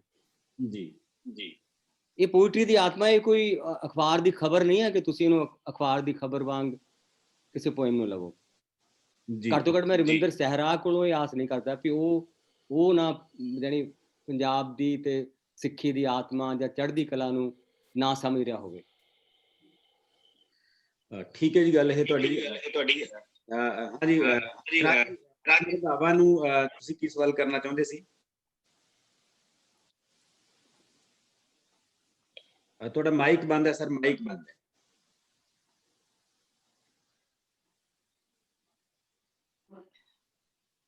ਮਾਈਕ ਬੰਦ ਹੈ ਤੁਹਾਡਾ ਸਹਿਰਾ ਜੀ। ਹਾਂਜੀ, ਔਨ ਹੋ ਗਿਆ ਜੀ। ਰੰਧਾਵਾ ਹੋਰਾਂ ਨੂੰ ਮੇਰੀ ਗੱਲ ਇਹ ਸੀਗੀ ਵੀ ਜਿਹੜਾ ਉਹਨਾਂ ਨੇ ਲਹਿਰਾਂ ਬਾਰੇ ਕਿਹਾ, ਲਹਿਰਾਂ 'ਚ ਉਹੀ ਕਵੀ ਅੱਜ ਜਿਉਂਦੇ ਨੇ ਜਿਨ੍ਹਾਂ ਨੇ ਖੁਦ ਵੀ ਹਿੱਸਾ ਲਿਆ ਹੈਗਾ। ਜਿਵੇਂ ਹੁਣ ਪਾਸ਼ ਹੈਗਾ, ਲਾਲ ਸਿੰਘ ਦਿਲ ਹੈਗਾ ਤੇ ਦਰਸ਼ਨ ਖਟਕੜ ਹੈਗੇ ਨੇ, ਉਹ ਅੱਜ ਵੀ ਜਿਉਂਦੇ ਨੇ ਤੇ ਉਸ ਵੇਲੇ ਵੀ ਜਿਉਂਦੇ ਸੀਗੇ। ਤੇ ਪਾਤਰ ਹੋਣਾ ਨੇ ਜਿਹੜੀ ਗੱਲ ਜਿਹੜੇ ਮੇਰੇ ਸਵਾਲ ਦੇ ਜਵਾਬ ਵਿੱਚ ਗੱਲ ਕਹੀ ਆ, ਮੇਰੇ ਖਿਆਲ ਥੋੜੇ ਜਿਹੇ ਉਹ ਭਾਵੁਕ ਹੋ ਗਏ ਲੱਗਦੇ ਨੇ ਮੈਨੂੰ। ਵੀ ਮੈਨੂੰ ਇਸ ਦਾ ਇਤਿਹਾਸ ਦਾ ਜਾਂ ਕਵਿਤਾ ਬਾਰੇ ਕੁਛ ਜਾਣਕਾਰੀ ਨਹੀਂ ਹੈਗੀ। ਮੈਂ ਉਹਨਾਂ ਦਾ ਬਹੁਤ ਸਤਿਕਾਰ ਕਰਦਾ ਹੈਗਾ ਔਰ ਮੈਂ ਇਸ ਉਹਨਾਂ ਦੇ ਜਿਹੜਾ ਉਹਨਾਂ ਨੇ ਭਾਵੁਕਤਾ ਵਿੱਚ ਗੱਲ ਕਹੀ ਹੈਗੀ ਹੈ, ਮੈਂ ਉਹਨੂੰ ਸਵੀਕਾਰ ਵੀ ਕਰਦਾ। ਮੈਨੂੰ ਉਹਨਾਂ ਜਿੰਨੀ ਜਾਣਕਾਰੀ ਨਹੀਂ ਹੈਗੀ, ਪਰ ਲੋਕੀ ਸਵਾਲ ਕਰਦੇ ਨੇ, ਲੋਕੀ ਸਵਾਲ ਕਰਨਗੇ ਵੀ। ਨਹੀਂ, ਬਿਲਕੁਲ ਜੇ ਤੁਸੀਂ ਸਵਾਲਾਂ ਨੂੰ ਆਪਣੇ ਨਹੀਂ, ਮੈਂ ਸੁਣੋ, ਤੁਸੀਂ ਸਵਾਲਾਂ ਨੂੰ ਆਪਣੇ ਮੇਰੀ ਗੱਲ ਸੁਣੋ, ਤੁਸੀਂ ਲੋਕਾਂ ਦੇ ਨੁਮਾਇੰਦੇ ਨਾ ਬਣੋ। ਤੁਸੀਂ ਆਪਣੀ ਸਿਰਫ ਗੱਲ ਕਰ ਸਕਦੇ ਹੋ, ਲੋਕਾਂ ਨੇ ਕੀ ਕਿਹਾ ਉਹ ਮੈਨੂੰ ਪਤਾ ਜੀ, ਹੈ ਨਾ। ਤੁਸੀਂ ਲੋਕਾਂ ਦੇ ਨੁਮਾਇੰਦੇ ਕਿਸ ਤਰ੍ਹਾਂ ਬਣ ਗਏ ਕਿ ਤੁਸੀਂ ਲੋਕਾਂ ਵੱਲੋਂ ਬੋਲ ਰਹੇ ਹੋ? ਚਲੋ ਇਹ ਇੱਕ ਨਜ਼ਰੀਆ। ਨਹੀਂ ਪਾਤਰ ਸਾਹਿਬ, ਮੈਂ ਲੋਕਾਂ ਵੱਲੋਂ ਨਹੀਂ ਬੋਲ ਰਿਹਾ, ਤੁਸੀਂ ਵੀ ਲੋਕਾਂ ਵੱਲੋਂ ਨਹੀਂ ਬੋਲ ਰਹੇ, ਤੁਸੀਂ ਵੀ ਸਮਝੋ। ਨਹੀਂ, ਮੈਂ ਤਾਂ ਆਪਣੇ ਵੱਲੋਂ ਬੋਲ ਰਿਹਾ, ਤੁਸੀਂ ਲੋਕਾਂ ਵੱਲੋਂ ਬੋਲਦੇ ਹੋ ਕਿ ਲੋਕ ਸਵਾਲ ਪੁੱਛਣਗੇ ਜੀ, ਹੈ ਨਾ। ਤੁਸੀਂ ਲੋਕਾਂ ਦੇ ਨੁਮਾਇੰਦੇ ਬਣ ਗਏ। ਹਾਂ, ਬਿਲਕੁਲ। ਮੇਰੀ ਗੱਲ ਸੁਣੋ ਪਲੀਜ਼। ਮੈਂ ਤਾਂ ਸਿਰਫ ਇਹ ਕਿ ਮੈਂ ਇੱਦਾਂ ਮਹਿਸੂਸ ਕੀਤਾ, ਤੁਸੀਂ ਕਹਿੰਦੇ ਕਿ ਮੈਂ ਇੱਦਾਂ ਮਹਿਸੂਸ ਕੀਤਾ, ਪਰ ਤੁਸੀਂ ਲੋਕਾਂ ਦੇ ਨੁਮਾਇੰਦੇ ਨਹੀਂ ਬਣ ਸਕਦੇ। ਹਾਂ, ਬਿਲਕੁਲ। ਇਹ ਲੋਕਾਂ ਦੇ ਨੁਮਾਇੰਦੇ ਬਣਨ ਦੀ ਗੱਲ ਨਹੀਂ ਹੈਗੀ ਪਾਤਰ ਸਾਹਿਬ। ਤੁਸੀਂ ਸਮਝੋ ਲੋਕੀ ਸਵਾਲ ਪੁੱਛਣਗੇ। ਜੇ ਤੁਹਾਡੀ ਹੁਣ ਕਵਿਤਾ ਤੁਸੀਂ ਲਿਖ ਦਿੱਤੀ ਆ ਹੈਗੀ, ਇਹ ਲੋਕਾਂ ਦੀ ਬਣ ਜਾਂਦੀ ਹੈਗੀ ਆ ਤੇ ਲੋਕ ਸਵਾਲ ਪੁੱਛਣਗੇ ਵੀ। ਕੁਲਦੀਪ ਜੀ, ਮੈਂ ਜਦੋਂ ਪੁੱਛਣਗੇ ਤੇ ਮੈਂ ਉਹਨਾਂ ਨੂੰ ਜਵਾਬ ਦੇ ਦੂੰਗਾ। ਜੀ, ਬਿਲਕੁਲ। ਆਪਾਂ ਇਹ ਇੱਕ ਨਜ਼ਰੀਏ ਦਾ ਫਰਕ ਹੋ ਸਕਦਾ ਹੈ। ਇਹ ਨਹੀਂ ਆਪਾਂ ਕਹਿੰਦੇ ਕਿ ਰਵਿੰਦਰ ਸਹਿਰਾ ਹੋਰਾਂ ਦਾ ਉਹਨਾਂ ਦਾ ਆਪਣਾ ਨਜ਼ਰੀਆ, ਪਾਤਰ ਸਾਹਿਬ ਹੋਰਾਂ ਦਾ ਆਪਣਾ ਨਜ਼ਰੀਆ। ਗੱਲ ਕਿਸੇ ਚੀਜ਼ ਨੂੰ ਤੁਸੀਂ ਕਿਸੇ ਕਨਸੈਪਟ ਨੂੰ ਕਿਵੇਂ ਲੈ ਰਹੇ ਹੋ, ਕਿਵੇਂ ਨੂੰ ਡਿਫਾਈਨ ਕਰ ਰਹੇ ਹੋ, ਇੱਕ ਸੋਚਣ ਦਾ ਨਜ਼ਰੀਆ ਹੁੰਦਾ ਹੈ। ਸੋ ਇਹਨੂੰ ਆਪਾਂ ਇਸ ਬਹਿਸ ਨੂੰ ਇੱਥੇ ਵਿਰਾਮ ਦਿੰਦੇ ਹਾਂ। ਮੇਰੇ ਕੋਲ ਜਗਦੀਪ ਸੰਧੂ ਕੁਝ ਕਹਿਣਾ ਚਾਹੁੰਦੇ ਸੀ। ਡਾਕਟਰ ਆਤਮਾ ਰੰਧਾਵਾ ਜੀ, ਤੁਹਾਡੇ ਨਾਲ ਆਪਾਂ ਗੱਲ, ਤੁਸੀਂ ਆਪਣੇ ਸਵਾਲ ਦਾ ਜਵਾਬ ਬਾਅਦ ਦਿੰਦੇ ਹੋ। ਡਾਕਟਰ ਜਗਦੀਪ ਸੰਧੂ। ਹਾਂ, ਬਹੁਤ ਸ਼ੁਕਰੀਆ ਜੀ। ਸਤਿ ਸ੍ਰੀ ਅਕਾਲ ਰੰਧਾਵਾ ਸਾਹਿਬ, ਪਾਤਰ ਸਾਹਿਬ। ਔਰ ਜਿਹੜੀ ਇਹ ਮੇਲਾ ਸ਼ਬਦ ਦੀ ਗੱਲ ਹੋਈ ਹੈ ਨਾ, ਮੈਂ ਸਮਝਦਾ ਕਿ ਇਹਦੇ ਨਾਲ ਜਿਹੜੀ ਕਵਿਤਾ ਦਾ ਵਿਸਥਾਰ ਹੋਇਆ, ਇਹ ਸਮਿਆਂ ਤੋਂ ਪਾਰ ਦੀ ਗੱਲ ਹੋ ਗਈ ਜਦੋਂ ਮੇਲਾ ਸ਼ਬਦ ਪਾਤਰ ਸਾਹਿਬ ਵਰਤਦੇ ਆ। ਔਰ ਇੱਕ ਸਧਾਰਨ ਮੇਰੇ ਪਿੰਡ ਦੇ ਵਿੱਚ ਮੈਂ ਕਵਿਤਾ ਗਰੁੱਪ 'ਚ ਸ਼ੇਅਰ ਕੀਤੀ, ਮਤਲਬ ਪੂਰੇ ਕਿਸਾਨੀ ਜੀਵਨ ਨਾਲ ਜੁੜਿਆ ਸਾਡਾ ਉਹ ਪਿੰਡ ਹੈ। ਔਰ ਉਸ ਮੇਲੇ ਵਾਲੀ ਕਵਿਤਾ ਨੂੰ ਲੋਕਾਂ ਨੇ ਬਿਲਕੁਲ ਸਹੀ ਅਰਥਾਂ ਦੇ ਵਿੱਚ ਸਮਝਿਆ। ਔਰ ਮਤਲਬ ਉਹਨਾਂ ਬੰਦਿਆਂ ਨੇ ਜਿਹੜੇ ਕਿ ਮਤਲਬ 10ਵੀਂ ਪਾਸ ਨੇ, ਹਨਾ। 10ਵੀਂ ਪਾਸ ਤੋਂ ਬਾਅਦ ਖੇਤੀਬਾੜੀ ਕਿੱਤੇ ਨਾਲ ਜੁੜਿਆ ਹੋਇਆ ਬੰਦਾ, ਤੁਸੀਂ ਤਵੱਕੋ ਰੱਖ ਸਕਦੇ ਹੋ ਕਿੰਨੀ ਕੁ। ਸੋ ਮੈਨੂੰ ਸਮਝਦਾ ਕਿ ਸਾਡੇ ਪੰਜਾਬੀ ਦੇ ਪਾਠਕ ਆ ਜਿਹੜੇ, ਜਾਂ ਆਮ ਜੀਵਨ ਆ, ਉਹ ਜਦੋਂ ਪਾਤਰ ਸਾਹਿਬ ਲਿਖਦੇ ਆ ਔਰ ਉਸੇ ਪੱਧਰ ਤੇ ਜਾ ਕੇ ਵੀ ਸੋਚਣ ਦਾ ਉਹ ਮਾਦਾ ਰੱਖਦੇ ਆ। ਔਰ ਮੈਨੂੰ ਲੱਗਦਾ ਕਿ ਸਾਹਿਤ ਆ, ਜਿਹੜੇ ਪੋਇਟਰੀ ਆ ਜਾਂ ਕੋਈ ਵੀ ਚੀਜ਼ ਆ, ਇਹ ਥੋੜੀ ਜਿਹੀ ਇਸ ਤਰ੍ਹਾਂ ਦੀ ਵੀ ਹੋਣੀ ਚਾਹੀਦੀ ਹੈ ਵਕਰੋਕਤੀ ਉਹਦੇ ਚ, ਕਿ ਲੋਕ ਵੀ ਥੋੜਾ ਜਿਹਾ ਉੱਠਣ। ਮੈਂ ਇਸ ਬਾਰੇ ਮੈਨੂੰ ਲੱਗਦਾ ਜ਼ਿਆਦਾ ਚਿੰਤਾ ਕਰਨ ਦੀ ਲੋੜ ਨਹੀਂ, ਇੱਕ ਸਮੇਂ ਤੋਂ ਬਾਅਦ ਇਹ ਗੱਲ ਸਵੇ ਸਪਸ਼ਟ ਹੀ ਹੋ ਜਾਵੇਗੀ। ਦੂਸਰਾ ਮੇਰਾ ਇਹ ਪਾਤਰ ਸਾਹਿਬ ਨਾਲ ਇਹ ਥੋੜਾ ਜਿਹਾ ਮੈਂ ਗੱਲ ਰੱਖਣੀ ਚਾਹੁੰਦਾ ਕਿ ਜੋ ਕਿਸਾਨੀ ਸੰਘਰਸ਼ ਚੱਲ ਰਿਹਾ, ਇਹਦੇ ਸੰਦਰਭ ਦੇ ਵਿੱਚ ਤੁਸੀਂ ਕੋਈ ਦੋ ਸ਼ਬਦ ਸਾਡੇ ਯੂਥ ਨੂੰ, ਸਾਡੇ ਪੰਜਾਬੀਆਂ ਨੂੰ, ਕਿਉਂਕਿ ਹੁਣ ਜਮਾਂ ਨੈਕ ਟੂ ਨੈਕ ਟਾਈ ਲੱਗੀ ਹੋਈ ਆ, ਸੈਂਟਰ ਨਹੀਂ ਮੰਨ ਰਿਹਾ, ਆੜੀ ਕਰੀ ਜਾਂਦਾ ਇਧਰੋਂ ਸਾਡੇ ਲੋਕ। ਅਜਿਹੇ ਸਥਿਤੀ ਦੇ ਵਿੱਚ ਮਤਲਬ ਤੁਹਾਡੀ ਕੀ ਇੱਕ ਸਮਝ ਬਣਦੀ ਆ ਵੀ ਹੁਣ ਕਿਹੜੇ ਪਾਸੇ ਸਾਨੂੰ ਜਾਣਾ ਚਾਹੀਦਾ ਜਾਂ ਸੋਚਣਾ ਚਾਹੀਦਾ? ਕਿ ਵੈਸੇ ਤਾਂ ਇਹਗਾ ਸਾਡੇ ਹੱਥ ਵੱਸ ਨਹੀਂ, ਪਰ ਇੱਕ ਚਿੰਤਕ ਹੋਣ ਦੇ ਨਾਤੇ ਜਿਨ੍ਹਾਂ ਨੇ ਜ਼ਿੰਦਗੀ ਦਾ ਲੰਮਾ ਸਮਾਂ ਹੰਢਾਇਆ ਤੇ ਉਹ ਤੁਹਾਡਾ ਕੀ ਨਜ਼ਰੀਆ ਇਸ ਪ੍ਰਤੀ, ਹੁਣ ਕਿਸ ਤਰ੍ਹਾਂ ਸੋਚਦੇ ਹੋ ਪਾਤਰ ਸਾਹਿਬ? ਇਹ ਬਿਲਕੁਲ ਮੈਂ ਵਰਤਮਾਨ ਜਿਹੜੀ ਘਟਨਾਕ੍ਰਮ ਚੱਲ ਰਿਹਾ ਉਹਦੇ ਸੰਦਰਭ ਚ ਗੱਲ ਕਰਨੀ ਚਾਹੁੰਦਾ ਸੀ ਮੈਂ। ਜੀ ਪਹਿਲਾਂ ਆਤਮ ਰੰਧਾਵਾ ਹੋਰਾਂ ਤੋਂ ਉਹਨਾਂ ਦੇ ਸਵਾਲ ਦਾ ਜਵਾਬ ਲੈਣਾ। ਸੰਕੇਤ ਆਤਮ ਰੰਧਾਵਾ ਜੀ, ਤੁਸੀਂ ਰਵਿੰਦਰ ਸਹਿਰਾ ਹੋਰਾਂ ਦੇ ਸਵਾਲ ਦੇ ਪ੍ਰਸੰਗ ਕੀ ਕਹੋਗੇ? ਉਸ ਤੋਂ ਬਾਅਦ ਪਾਤਰ ਸਾਹਿਬ ਗੱਲ ਕਰਨਗੇ। ਹਾਂ, ਸਹਿਰਾ ਜੀ ਨੇ ਤਾਂ ਬਸ ਇੰਨਾ ਹੀ ਕਿਹਾ ਕਿ ਨਕਸਲਾਈਟ ਮੂਵਮੈਂਟ ਦੇ ਵਿੱਚ ਲਾਲ ਸਿੰਘ ਦਿਲ ਜਾਂ ਦਰਸ਼ਨ ਖਟਕਰ ਜਾਂ ਹੋਰ ਦੋ ਦੇ ਨਾਂ ਲਏ ਕਿ ਉਹ ਵੀ ਵੱਡੇ ਪੋਇਟ ਨੇ। ਮੈਂ ਤਾਂ ਇਸ ਗੱਲ ਤੋਂ ਇਨਕਾਰੀ ਹੈ ਹੀ ਨਹੀਂ ਜੀ, ਕਿਉਂਕਿ ਮੈਂ ਕਿਹਾ ਕਿ ਜਿਹੜੇ ਪੋਇਟ ਜਿਸ ਲਹਿਰ ਦੇ ਵਿੱਚੋਂ ਜੇ ਨਿਕਲੇ ਆ, ਤੇ ਉਸ ਵਿੱਚ ਜੇ ਮਾਨਵੀ ਜਿਹੜੇ ਸੰਕਟ ਹੈ, ਜੇ ਉਹਨਾਂ ਦੀ ਜਾਂ ਸੰਘਰਸ਼ ਦੀ ਅਸਲ ਮਰਜ਼ ਜਿਹੜੀ ਮਨੁੱਖ ਨੂੰ ਜਿੱਥੇ ਜਿੱਥੇ ਪੈਂਦੀ ਹੈ, ਜੇ ਉਹਨੂੰ ਉਹ ਫੜ ਕੇ ਕਵਿਤਾ ਲਿਖਦਾ ਰਿਹਾ ਤਾਂ ਉਹ ਆਉਣ ਵਾਲੇ ਸਦੀ ਵੀ ਕਵਿਤਾ ਵਾਂਗੂ ਬਣ ਜਾਂਦੀ ਆ, ਉਹ ਅਜੇ ਵੀ ਕਵਿਤਾ ਜਿਉਂਦੀ ਆ ਜਾਂ ਜਿਉਂਦੀ ਰਹੇਗੀ ਆਉਣ ਵਾਲੇ ਸਮੇਂ 'ਚ। ਸੋ ਉਹ ਕਵਿਤਾ ਜਿਹੜੀ ਨਿਰੋਲ ਨਾਰੇ, ਜਿਹਦੇ 'ਚ ਕਾਵ ਭਾਸ਼ਾ ਨਹੀਂ ਆ, ਜਿਹੜੀ ਕਵਿਤਾ ਜਿਹੜੀ ਆ ਅੱਜ ਇਸ ਵੇਲੇ ਮੰਨ ਲਓ, ਤੁਸੀਂ ਲੈ ਲਓ, ਇਸ ਵੇਲੇ ਹਜ਼ਾਰਾਂ ਕਵੀ ਬਣ ਗਏ ਨੇ। ਸਾਡੇ ਕੋਲ ਬਹੁਤ ਵੱਡਾ ਪਲੇਟਫਾਰਮ ਹੈ ਸੋਸ਼ਲ ਮੀਡੀਆ ਦਾ, ਲਗਾਤਾਰ ਉਹਦੇ ਤੇ ਰੋਜ਼ ਹਜ਼ਾਰ ਕਵਿਤਾ ਹੀ ਪਈ ਜਾ ਰਹੀ ਆ। ਕਿੰਨੀਆਂ ਕਵਿਤਾਵਾਂ ਜਿਉਂਦੀਆਂ ਰਹਿਣੀਆਂ? ਸੋ ਇਸ ਤਰ੍ਹਾਂ ਸਮੇਂ ਨੇ ਵੀ ਇੱਕ ਆਪਣੀ ਛਾਨਣੀ ਲਾਉਣੀ ਹੁੰਦੀ ਆ। ਸੋ ਉਸ ਲਹਿਰ ਦੇ ਵਿੱਚ ਵੀ ਸੈਂਕੜੇ ਕਵੀ ਸੀ, ਤੇ ਛਾਨਣੀ ਸਮੇਂ ਨੇ ਲਾਈ ਆ, ਬਹੁਤ ਸਾਰੀ ਕਵਿਤਾ ਨੂੰ ਪੁਣ ਛਾਣ ਕੇ ਅੱਗੇ ਲੈ ਆਂਦਾ, ਤੇ ਬਾਕੀ ਨੂੰ ਇਤਿਹਾਸ ਚੋਂ ਬਾਹਰ ਵੀ ਕੱਢਿਆ। ਸੋ ਇਹ ਕੱਢਦੇ ਜਾਣਗੇ, ਕਰੀ ਜਾਣਗੇ। ਸੋ ਇਹ ਇੱਕ ਵਕਤ ਜਿਹੜਾ ਸਮਾਂ ਜਿਹੜਾ ਲੋਕ ਹੈ ਜਿਹੜੇ ਉਹਨੇ ਉਸ ਸਦੀਵਤਾ ਜਿਹੜੀ ਉਹਦੇ ਅੰਦਰ ਪਈ ਹੋਈ ਆ ਉਹਨੇ ਬਰਕਰਾਰ ਰੱਖਣਾ, ਉਹਨੂੰ ਇਤਿਹਾਸ 'ਚ ਦਰਜ ਕਰਾਉਣਾ। ਜੀ ਬਿਲਕੁਲ ਜੀ। ਅੱਜ ਪਾਤਰ ਸਾਹਿਬ ਦਿਲਦੀਪ ਸੰਧੂ ਹੋਰਾਂ ਦੇ ਸਵਾਲ ਦੇ ਜਵਾਬ ਦੇ ਵਿੱਚ ਸਾਡੇ ਨੌਜਵਾਨਾਂ ਨੂੰ ਜਾਂ ਅੱਜ ਦੇ ਇਸ ਸੰਘਰਸ਼ ਬਾਰੇ ਐਟ ਪ੍ਰੈਜ਼ੈਂਟ ਜੋ ਸਟੇਜ ਹੈ ਤੇ ਤੁਹਾਡੀ ਕੀ ਟਿੱਪਣੀ ਹੈ? ਦੇਖੋ, ਬਹੁਤ ਇਹੋ ਬੜਾ ਖੂਬਸੂਰਤ ਸਵਾਲ ਵੀ ਹੈ ਤੇ ਬਹੁਤ ਮੁਸ਼ਕਲ ਸਵਾਲ ਵੀ ਹੈ। ਸੋ ਮੈਂ ਜਿਵੇਂ ਪਹਿਲਾਂ ਕਿਹਾ ਕਿ ਮੈਂ ਇਹਨੂੰ ਇੱਕ ਬਹੁਤ ਆਸ਼ਾਵਾਦ ਵਾਂਗ ਦੇਖਿਆ ਪੰਜਾਬ ਦੇ ਉੱਠਣ ਨੂੰ। ਇਸ ਤਰ੍ਹਾਂ ਮਰ ਤਾਂ ਲੋਕ ਉੱਥੇ ਵੀ ਰਹੇ ਸੀ, ਖੁਦਕਸ਼ੀਆਂ ਵੀ ਕਰ ਰਹੇ ਸੀਗੇ, ਸ਼ਾਇਦ ਸਹਿਰਾ ਨੂੰ ਪਤਾ ਵੀ ਕਿੰਨੀਆਂ ਖੁਦਕਸ਼ੀਆਂ ਹੋ ਗਈਆਂ, ਪਰ ਇੱਥੇ ਮਰਨਾ ਕੋਈ ਹੋਰ ਚੀਜ਼ ਆ, ਉੱਥੇ ਮਰਨਾ ਕੋਈ ਹੋਰ। ਮਰਨ ਦਾ ਵੀ ਹਰ ਥਾਂ ਅਰਥ ਬਦਲ ਜਾਂਦਾ।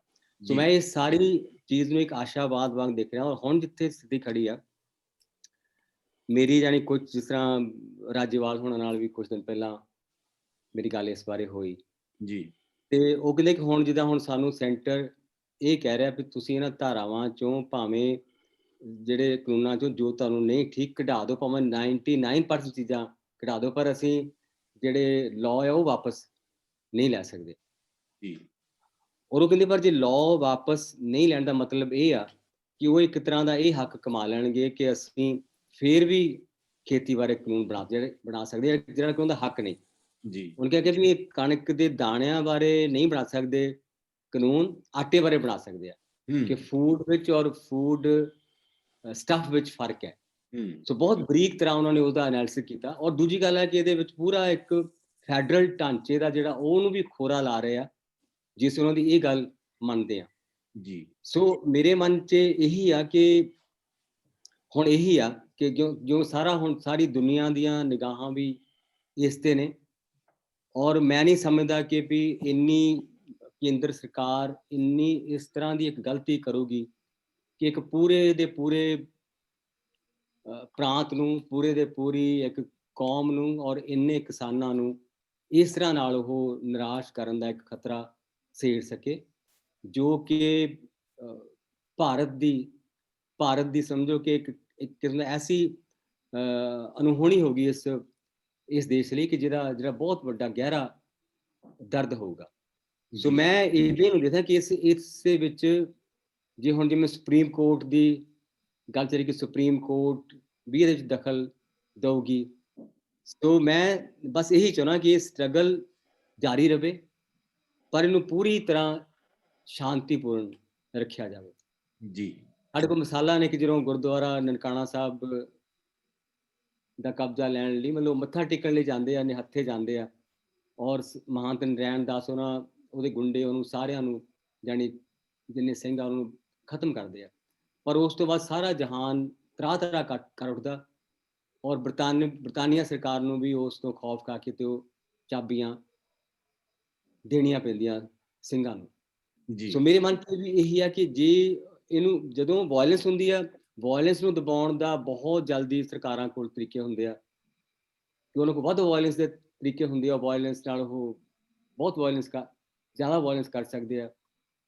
ਸੋ ਮੇਰੇ ਮਨ 'ਚ ਇਹੀ ਆ ਕਿ ਮੈਂ ਇਸ ਧਿਆਨ ਦਾ ਮੰਨਣਾ ਹੈ ਕਿ ਇਹਨੂੰ ਜਦ ਤੱਕ ਕਾਨੂੰਨ ਵਾਪਸ ਨਾ ਲੈਣ ਤਦ ਤੱਕ ਇਹ ਸੰਘਰਸ਼ ਚੱਲਦਾ ਰਹੇ, ਪਰ ਇਹ ਪੂਰੀ ਤਰ੍ਹਾਂ ਸ਼ਾਂਤੀਪੂਰਨ, ਇਹਨਾਂ ਵੱਲੋਂ ਪੂਰੀ ਤਰ੍ਹਾਂ ਸ਼ਾਂਤੀਪੂਰਨ ਰਹਿਣਾ ਚਾਹੀਦਾ ਜੀ। ਨਹੀਂ ਤਾਂ ਇੱਕ ਪੰਜਾਬ ਬਹੁਤ ਨਿਰਾਸ਼ਾ 'ਚ ਡੁੱਬੂਗਾ ਇੱਥੋਂ ਇਸ ਪੱਖੋਂ ਮੁੜਨ ਬਾਅਦ ਕਿ ਅਸੀਂ ਕੀ ਲੈ ਕੇ ਆਏ ਹਾਂ, ਹੈ ਨਾ, ਕੀ ਪ੍ਰਾਪਤ ਕਰਕੇ ਆਏ ਹਾਂ। ਸੋ ਦੂਜੀ ਗੱਲ ਹੈ ਕਿ ਜੇ ਇਹਨਾਂ ਸਾਰੀਆਂ ਕਿਸਾਨ ਜਥੇਬੰਦੀਆਂ ਦੀ ਸਹਿਮਤੀ ਵੀ ਹੋਣੀ ਬਹੁਤ ਜ਼ਰੂਰੀ, ਨਾ ਹੋਵੇ ਕਿ ਅਸੀਂ ਅੱਧੇ ਸਹਿਮਤ ਹੋ ਜਾਣ, ਦੂਸਰੇ ਬਾਗੀ ਸਹਿਮਤ ਹੋਣ, ਉਹ ਵੀ ਇੱਕ ਬਹੁਤ ਵੱਡਾ ਪੰਜਾਬ ਲਈ ਖਤਰਨਾਕ ਗੱਲ ਹੋਊਗੀ ਜੀ। ਸੋ ਜੋ ਵੀ ਹੋਵੇ, ਜਿਹੜੀ ਗੱਲ ਮੰਨਣੀ ਵੀ ਹੋਵੇ ਤਾਂ ਉਹ 'ਚ ਹੈ ਕਿ ਹਰੇਕ ਜੋ ਕਿਸਾਨ ਜਥੇਬੰਦੀ ਆ ਜਾਂ ਹਰੇਕ ਜੋ ਪੰਜਾਬੀ ਆ ਉਹਦੀ ਆਤਮਾ ਦੀ ਆਵਾਜ਼ ਹੋਏ, ਕਿਉਂਕਿ ਅਸੀਂ ਬੜੇ ਵੱਡੇ ਇਮਤਿਹਾਨ 'ਚੋਂ ਲੰਘ ਰਹੇ ਹਾਂ ਇਸ ਵੇਲੇ, ਔਰ ਇਮਤਿਹਾਨ 'ਚੋਂ ਕੇਂਦਰ ਵੀ ਲੰਘ ਰਿਹਾ ਜੀ। ਇਹ ਨਹੀਂ ਕਿ ਉਹ ਇੰਨਾ ਇਨਸੈਂਸਿਟਿਵ ਹੋ ਸਕਦਾ ਕਿ ਉਹ ਇੰਨੇ ਲੋਕਾਂ ਨੂੰ ਗੁੰਮਰਾਹ ਹੋਏ ਲੋਕ ਕਹੀ ਜਾਵੇ, ਪੂਰੇ ਦੇ ਪੂਰੇ ਪ੍ਰਾਂਤ ਨੂੰ ਗੁੰਮਰਾਹ ਹੋਇਆ ਕਹੀ ਜਾਵੇ। ਸੋ ਇਸ ਸ਼ਬਦ ਮੈਂ ਅੱਜ ਲਿਖਿਆ ਸੀ ਕਿ ਜਿਵੇਂ 2019 'ਚ 45% ਵੋਟਾਂ NDA ਨੂੰ ਪਈਆਂ ਸੀ, ਤੇ 55% ਵੋਟਾਂ ਇਹਨਾਂ ਨੂੰ ਨਹੀਂ ਪਈਆਂ ਸੀ, ਤੇ ਉਹਨੇ 55% ਤਾਂ ਭਾਰਤ ਦੀ ਗੁੰਮਰਾਹੀ ਹੋਏ ਸੀ, ਕਿਉਂਕਿ ਅੱਧੇ ਤੋਂ ਵੱਧ ਭਾਰਤ ਇਹਨਾਂ ਦੇ ਮਤਲਬ ਗੁੰਮਰਾਹ ਹੋਇਆ ਜੀ। ਸੋ ਆਪਣੇ ਆਪ ਤੇ ਇੰਨੀ ਇਨਸੈਂਸਿਟਿਵ ਗੱਲ ਹੈ, ਇੰਨੀ ਕਰੂਅਲ ਗੱਲ ਹੈ ਕਿ ਇਸ ਗੱਲ ਨੂੰ ਸਾਰਾ ਜਹਾਨ ਵੀ ਦੇਖ ਰਿਹਾ।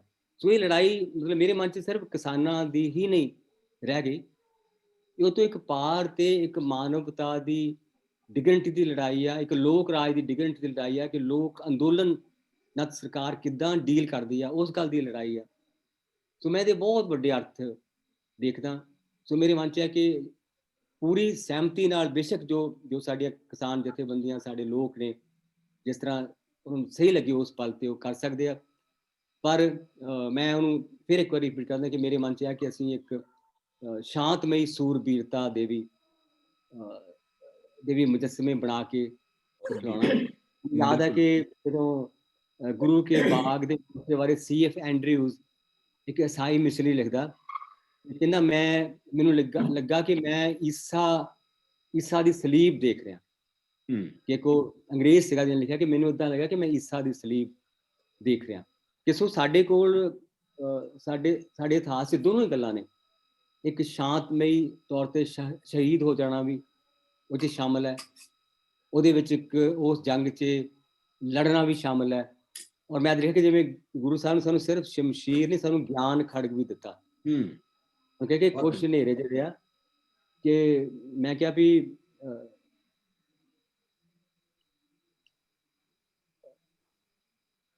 ਗਿਆਨ ਵੀ ਹੈ ਖੜਗ, ਹਨੇਰ ਨੂੰ ਲੋਹਾ ਨਹੀਂ ਲੋ ਚੀਰਦੀ ਹੈ। ਕਿ ਅੰਧਕਾਰ ਨੂੰ ਲੋਹਾ ਨਹੀਂ ਚੀਰ ਸਕਦਾ, ਉਹਨੂੰ ਲੋ ਚੀਰ ਸਕਦੀ ਹੈ। ਗਿਆਨ ਵੀ ਹੈ ਖੜਗ, ਸਤਿਗੁਰ ਦਾ ਕਥਨ ਹੈ ਕਿ ਗੁਰੂ ਸਾਹਿਬ ਨੇ ਗਿਆਨ ਖੜਗ ਵੀ ਸਾਨੂੰ ਦਿੱਤਾ। ਸੋ ਮੈਂ ਇਸ ਤਰ੍ਹਾਂ ਦੇ ਕੁਝ ਆਪਣੇ ਭਾਵ ਔਰ ਵਿਚਾਰ ਆਪਣੇ ਬੇਟੇ ਨੂੰ, ਜਿਹਨੇ ਉਹਨੂੰ ਸਵਾਲ ਪੁੱਛਿਆ, ਜੀ ਕਹਿਣਾ। ਬਿਲਕੁਲ ਜੀ, ਬਿਲਕੁਲ। ਇਸ ਸੰਘਰਸ਼ ਦੀ ਹੁਣ ਤੱਕ ਸਭ ਤੋਂ ਵੱਡੀ ਤਾਕਤ ਵੀ ਇਹਦਾ ਸ਼ਾਂਤਪੂਰਨ ਰਹਿਣਾ ਹੀ ਹੈ। ਇਸੇ ਕਰਕੇ ਸਰਕਾਰਾਂ ਅੰਦਰੋਂ ਹਿੱਲੀਆਂ ਹੋਈਆਂ ਨੇ, ਨਹੀਂ ਤਾਂ ਸਰਕਾਰ ਨੂੰ ਹੁਣ ਤੱਕ ਬਹੁਤ ਮੌਕੇ ਮਿਲ ਜਾਂਦੇ ਇਸ ਨੂੰ ਦਬਾਉਣ ਦੇ। ਹੋਰ ਕੋਈ ਦੋਸਤ ਨੇ ਸਵਾਲ ਕਰਨਾ ਚਾਹੁੰਦਾ? ਇੱਕ ਅੱਧਾ ਸਵਾਲ ਅਸੀਂ ਹੋਰ ਲੈ ਸਕਦੇ ਹਾਂ। ਹੈਲੋ, ਮੈਂ ਹਾਂ ਹਰਜਿੰਦਰ, ਵੈਲਕਮ ਤੁਹਾਡਾ। ਹਾਂ, ਸਤਿ ਸ਼੍ਰੀ ਅਕਾਲ ਪਾਤਰ ਸਾਹਿਬ, ਸਤਿ ਸ਼੍ਰੀ ਅਕਾਲ ਰੰਧਾਵਾ ਸਾਹਿਬ ਜੀ। ਜਿਵੇਂ ਸਰ ਪਹਿਲਾਂ ਗੱਲ ਚੱਲੀ ਜਾ ਰਹੀ ਸੀ ਕਿ ਜਦੋਂ ਹੁਣ ਸੰਘਰਸ਼ ਚੱਲ ਰਿਹਾ ਹੈ ਤਾਂ ਇਸ ਸਮੇਂ ਜੇ ਤੁਸੀਂ ਕਵੀਆਂ ਦੀ ਗੱਲ ਕਰੋ ਤਾਂ ਹਜ਼ਾਰਾਂ ਦੀ ਜਿਹੜੀ ਹੈ ਕਵਿਤਾ ਲਿਖੀ ਜਾ ਰਹੀ ਹੈ, ਹਜ਼ਾਰਾਂ ਦੀ ਗਿਣਤੀ ਦੇ ਵਿੱਚ। ਜੇ ਤੁਸੀਂ YouTube ਚੈਨਲਾਂ ਦੀ ਗੱਲ ਕਰੋ ਤਾਂ ਹਜ਼ਾਰਾਂ ਦੀ ਗਿਣਤੀ ਵਿੱਚ ਚੈਨਲ ਬਣ ਗਏ। ਜੇ ਤੁਸੀਂ ਨਿਊਜ਼ ਚੈਨਲਾਂ ਦੀ ਗੱਲ ਕਰੋ ਤਾਂ ਘਰੋਂ ਘਰ ਚੈਨਲ ਉਗਾਏ।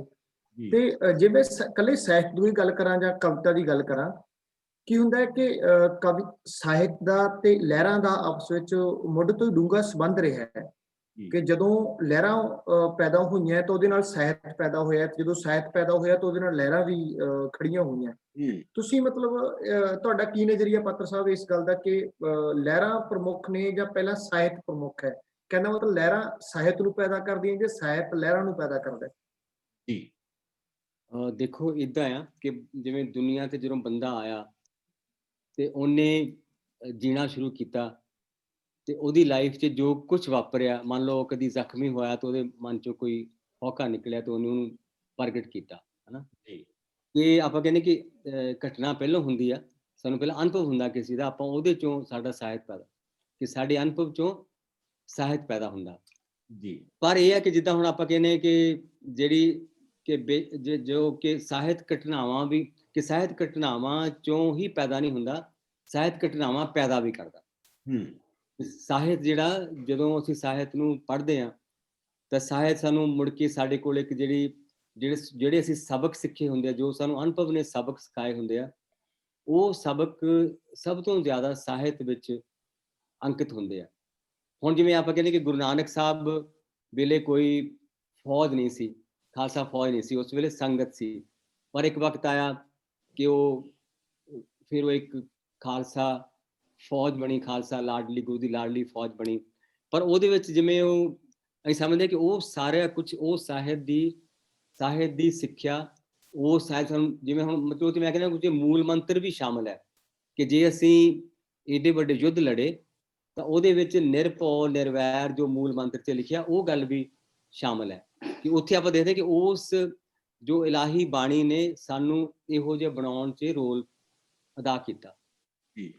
ਸਾਨੂੰ ਉਸ ਰਬਾਬ ਨੇ, ਉਸ ਬਾਣੀ ਨੇ ਸਾਨੂੰ ਇਹਨੇ ਸ਼ਕਤੀਸ਼ਾਲੀ ਬਣਾਇਆ ਕਿ ਅਸੀਂ ਫੱਟ ਸਹਿਣ ਦੇ ਵੀ ਕਾਬਲ ਹੋ ਗਏ, ਜਾਂ ਅਸੀਂ ਜ਼ੁਲਮ ਨਾਲ ਟਕਰਾਉਣ ਦੇ ਵੀ ਕਾਬਲ ਹੋ ਗਏ। ਸੋ ਉੱਥੇ ਆਪਾਂ ਦੇਖਦੇ ਹਾਂ ਕਿ ਉੱਥੇ ਜਿਹੜੇ ਸ਼ਬਦ ਨੇ ਉਹ ਘਟਨਾਵਾਂ ਪੈਦਾ ਕਰ ਰਹੇ ਆ, ਕਿ ਸ਼ਬਦ ਲਹਿਰ ਪੈਦਾ ਕਰ ਰਹੇ ਜੀ, ਕਿ ਗੁਰੂ ਨੇ ਸਾਨੂੰ ਨਿਰਭੈਰਤਾ ਬਣਾ, ਉਸ ਲਹਿਰ ਪੈਦਾ ਹੋ ਰਹੀ ਆ। ਸੋ ਉਹਦੇ ਵਿੱਚ ਜਿਹੜਾ ਸਾਹਿਤ ਆ ਇੱਕ ਬਹੁਤ ਵੱਡਾ ਰੋਲ ਪਲੇ ਕਰਦਾ। ਅਸੀਂ ਕਹਿੰਦੇ ਕਿ ਇਹਨਾਂ ਦਾ ਰਿਸ਼ਤਾ ਏਦਾਂ ਹੈ ਵੀ ਸਿਰਫ ਘਟਨਾਵਾਂ ਹੀ ਸਾਹਿਤ ਪੈਦਾ ਨਹੀਂ ਕਰਦੀਆਂ, ਸਾਹਿਤ ਵੀ ਘਟਨਾਵਾਂ ਪੈਦਾ ਕਰਦਾ ਜੀ। ਇਹਨੂੰ ਆਪਾਂ ਇਸ ਰਿਸ਼ਤੇ ਨੂੰ ਇੱਕ ਦੁਵੱਲਾ ਤੇ ਦੂਹਰਾ ਰਿਸ਼ਤਾ ਦੇ ਤੌਰ ਤੇ ਦੇਖ ਸਕਦੇ ਹਾਂ ਕਿ ਸਾਹਿਤ ਦੀ ਬਹੁਤ ਵੱਡੀ ਅਹਿਮੀਅਤ ਆ ਸਾਨੂੰ, ਜੋ ਅਸੀਂ ਹਾਂ ਉਹ ਬਣਾਉਣ 'ਚ। ਆਪਾਂ ਕਹਿੰਦੇ ਬਵਾਣੀਆਂ, ਕਹਾਣੀਆਂ, ਪੁੱਤ ਸਪਿਤ ਕਰੋ, ਕਿ ਜੋ ਸਾਨੂੰ, ਮੈਂ ਲਿਖਿਆ ਸੀ ਕਿ ਬੰਦਾ ਸਿਰਫ ਅੰਨ ਪਾਣੀ ਨਾਲ ਹੀ ਨਹੀਂ ਪਲਦਾ, ਉਹ ਬੋਲ ਬਾਣੀ ਨਾਲ ਵੀ ਪਲਦਾ ਜੀ। ਉਹਦਾ ਮਤਲਬ ਇਹੀ ਹੈ ਕਿ ਸਾਨੂੰ ਜੋ ਕਹਾਣੀਆਂ ਸੁਣਾਈਆਂ ਜਾਂਦੀਆਂ, ਅਸੀਂ ਉਹਨਾਂ ਕਹਾਣੀਆਂ ਨਾਲ ਦੇ ਵੀ ਬਣੇ ਹੋਏ ਹਾਂ। ਸੋ ਉੱਥੇ ਇਹ ਬਿਲਕੁਲ ਸਹੀ ਹੈ ਕਿ ਅਸੀਂ ਸਾਹਿਤ ਸਾਨੂੰ ਇੱਕ ਬਹੁਤ ਬਿਹਤਰ ਇਨਸਾਨ ਬਣਾਉਣ 'ਚ ਔਰ ਬਿਹਤਰ ਤਰ੍ਹਾਂ ਦੇ ਫੈਸਲੇ ਲੈਣ 'ਚ ਔਰ ਬਿਹਤਰ ਸੰਘਰਸ਼ ਕਰਨ ਦੇ ਕਾਬਿਲ ਬਣਾਉਂਦਾ ਜੀ। ਕੰਵਰ ਬਰਾੜ ਹੋਰੀ ਕੁਝ ਸਵਾਲ ਕਰਨਾ ਚਾਹੁੰਦੇ ਨੇ। ਮੇਰੇ ਖਿਆਲ 'ਚ ਆਪਾਂ ਆਖਰੀ ਸਵਾਲ ਲਵਾਂਗੇ, ਉਸ ਤੋਂ ਬਾਅਦ ਪਾਤਰ ਸਾਹਿਬ ਹੋਰਾਂ ਤੋਂ ਕੁਝ ਸੁਣਾਂਗੇ ਅਸੀਂ। ਸਰ ਇੱਕ ਮੇਰੀ ਵਿੱਚ ਗੱਲ ਰਹਿ ਗਈ ਮਾੜੀ ਜਿਹੀ ਹੋਰ ਸਰ। ਮੈਂ ਇਹ ਜਾਂ ਕੁਝ ਕੁ ਲੇਖਕਾਂ ਤੇ ਸਾਹਿਤਕਾਰਾਂ ਤੇ ਕਵੀਆਂ ਤੇ ਇਹ ਇਲਜ਼ਾਮ ਲੱਗਦਾ ਹੈ ਕਿ ਉਹ ਉਡੀਕਦੇ ਰਹਿੰਦੇ ਨੇ ਕਿ ਕੁਝ ਵਾਪਰੇ ਤੇ ਅਸੀਂ ਕਵਿਤਾਵਾਂ ਲਿਖੀਏ। ਸਾਡੇ ਕੋਲ ਵੀ ਇੱਕ ਦੋ ਕਵੀ ਅਜਿਹੇ ਨੇ, ਮੈਂ ਇੱਥੇ ਇਸ ਪਲੇਟਫਾਰਮ ਤੇ ਨਾਂ ਨਹੀਂ ਲੈ ਸਕਦਾ, ਪਰੰਤੂ ਇਹ ਕਿਹਾ ਜਾਂਦਾ ਹੈ ਕਿ ਜੇ ਕੁਝ ਵਾਪਰੂਗਾ, ਜੇ ਕਿਤੇ ਬਲਾਤਕਾਰ ਹੋਵੇ ਤਾਂ ਉਹ ਕਵਿਤਾ ਲਿਖਣ, ਜੇ ਕਿਤੇ ਅੱਗ ਲੱਗੇ ਤਾਂ ਉਹ ਕਵਿਤਾ ਲਿਖਣ। ਤੁਸੀਂ ਉਹਨਾਂ ਬਾਰੇ ਕੀ ਕਹਿਣਾ ਚਾਹੁੰਦੇ ਹੋ? ਸਾਡੇ ਕੋਲ ਬਹੁਤ ਸਾਰੇ ਇਹੋ ਜਿਹੇ ਲੇਖਕ ਹੈ ਨੇ ਜਿਨ੍ਹਾਂ ਤੇ ਇਲਜ਼ਾਮ ਲੱਗਦਾ ਕਿ ਉਹ ਆਤਮ ਰੰਧਾਵਾ ਹੋਰਾਂ ਤੋਂ ਲੈਂਦੇ ਆ, ਕਿਉਂਕਿ ਉਹ ਕਵਿਤਾ ਦੇ ਚਿੰਤਕ ਨੇ। ਜੀ ਆਤਮ ਰੰਧਾਵਾ ਜੀ। ਅਸਲ 'ਚ ਇਹਦਾ ਜਵਾਬ ਪਾਤਰ ਸਾਹਿਬ ਦੀਆਂ ਗੱਲਾਂ ਦੇ ਵਿੱਚ ਹੈਗਾ ਸੀ ਕਿ ਕਵਿਤਾ ਜਿਹੜੀ ਆ ਉਹ ਵਜੂਦ 'ਚੋਂ ਨਿਕਲਦੀ ਹੈ ਨਾ, ਕਿ ਜਦੋਂ ਤੁਹਾਨੂੰ ਕੋਈ ਇਸ ਤਰ੍ਹਾਂ ਦੀ ਐਕਸਪੀਰੀਅੰਸ ਹੁੰਦਾ, ਆਪਾਂ ਆਲੇ ਦੁਆਲੇ ਵਰਤਾਰੇ ਵੱਲ ਵੇਖਦੇ ਹੋ, ਤੁਹਾਡੀਆਂ ਸੰਵੇਦਨਾਵਾਂ, ਤੁਸੀਂ ਸੈਂਸਿਟਿਵ ਹੋ, ਤੇ ਉਹਦੇ ਚੋਂ ਸਾਰੇ ਕੁਛ ਨੂੰ ਪਕੜਦੇ ਹੋ, ਆਪਣੇ ਕ੍ਰੀਏਟਿਵ ਪ੍ਰੋਸੈਸ 'ਚ ਬਣਾਉਂਦੇ ਹੋ, ਤਾਂ ਉਹਦੇ 'ਚੋਂ ਆ। ਸੋ ਅਸਲੀ ਕਵਿਤਾ ਤਾਂ ਉਹ ਆ ਤੇ ਅਸਲੀ ਕਵੀ ਉਹ ਆ, ਬਾਕੀ ਪੱਤਰਕਾਰ ਹੈ। ਸੋ ਕਾਵ ਪੱਤਰਕਾਰੀ ਤੋਂ ਬਚਣਾ ਚਾਹੀਦਾ, ਬਸ ਮੈਂ ਇੰਨਾ ਹੀ ਕਹਿਣਾ ਜੀ। ਜੀ ਪੱਤਰਕਾਰ ਡੀਕਦੇ ਰਹਿੰਦੇ ਨੇ ਜੀ। ਅਸੀਂ ਦੋ ਤਰ੍ਹਾਂ ਕਹਿੰਦੇ ਆ ਵੀ ਅਸੀਂ ਕਹਿੰਦੇ ਆ ਕਿ ਪ੍ਰੋਡਕਸ਼ਨ ਤੇ ਕ੍ਰੀਏਸ਼ਨ, ਆਮ ਤੌਰ ਤੇ ਦੋ ਤਰ੍ਹਾਂ ਦੀ ਗੱਲਾਂ। ਵੀ ਇੱਕ ਤਾਂ ਉਤਪਾਦਨ ਹੁੰਦਾ ਕਿ ਅਸੀਂ ਚੀਜ਼ ਪ੍ਰੋਡਿਊਸ ਕਰਦੇ ਹਾਂ, ਬਣਾ ਰਹੇ ਹਾਂ। ਇੱਕ ਅਸੀਂ ਕਹਿੰਦੇ ਜੋ ਕ੍ਰੀਏਸ਼ਨ। ਸੋ ਕ੍ਰੀਏਸ਼ਨ ਪ੍ਰੋਡਕਸ਼ਨ 'ਚ ਜੋ ਆਤਮ ਨੇ ਗੱਲ ਕਹੀ ਆ, ਉਹਦਾ ਉਹ ਫਰਕ ਹੈ ਕਿ ਉਹ ਸ਼ਾਇਦ ਅਸੀਂ ਕਹਿੰਦੇ ਕਿ ਉਹ ਕਵਿਤਾ ਬਣਾਈ ਜਾ ਰਹੀ ਆ ਨਾ, ਜਾਂ ਕਵਿਤਾ ਉਹ ਘੜੀ ਜਾ ਰਹੀ ਆ। ਸੋ ਕਵਿਤਾ ਘੜੇ ਜਾਣ 'ਚ ਮੈਂ ਕਦੇ ਲਿਖਿਆ ਸੀ ਕਿ ਰਸਤਾ ਆਪਣੇ ਲਹੂ ਚੋਂ ਜਾਂਦਾ ਹੈ, ਨਜ਼ਮਬਾਜ਼ੀ ਤੋਂ ਸ਼ਾਇਰੀ ਤੀਕਰ।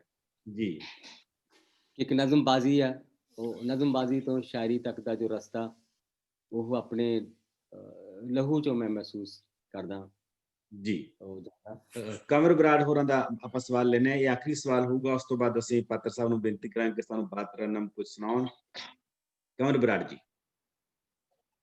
ਸਤਿ ਸ਼੍ਰੀ ਅਕਾਲ ਜੀ, ਧੰਨਵਾਦ ਤੁਹਾਡਾ ਮੌਕਾ ਦੇਣ ਲਈ, ਇੰਨੀਆਂ ਸੰਜੀਦਾ ਸੁਖਸ਼ੀਸ਼ਤਾ ਨਾਲ ਸੰਵਾਦ ਰਚਾਉਣ ਲਈ। ਤੇ ਪਾਤਰ ਸਾਹਿਬ ਜੀ ਨੂੰ ਮੇਰਾ ਇੱਕ ਕੁਐਸਚਨ ਹੈ ਕਿ ਮੈਂ ਤੁਹਾਨੂੰ ਥੋੜ੍ਹੀ ਦੇਰ ਪਹਿਲਾਂ ਹੀ ਪੜ੍ਹਨਾ ਸ਼ੁਰੂ ਕੀਤਾ, ਤਾਂ ਜਿਹੜੀ ਤੁਹਾਡੀ ਪੁਰਾਣੀ ਕਵਿਤਾ ਕਹੂੰਗਾ ਉਹ ਬਹੁਤ ਅਚੇਤਨ ਮਨ ਨਾਲ ਲਿਖੀ ਹੋਈ ਹੈ, ਪਰ ਜਿਹੜੀ ਹੁਣ ਨਵੀਂ ਕਵਿਤਾ ਤੁਹਾਡੀ ਆ ਰਹੀ ਹੈ, ਪਿਛਲੇ ਦਹਾਕੇ ਦੇ ਵਿੱਚ ਲਿਖੀ ਹੈ, ਉਹਦੇ ਵਿੱਚ ਜ਼ਿਆਦਾ ਚੇਤਨਤਾ, ਜਿਹੜੀ ਚੇਤਨ ਮਨ ਹੈ, ਉਹਦੀ ਪ੍ਰੈਜ਼ੈਂਸ ਦਿਖਦੀ ਹੈ ਥਰੂ ਆਊਟ।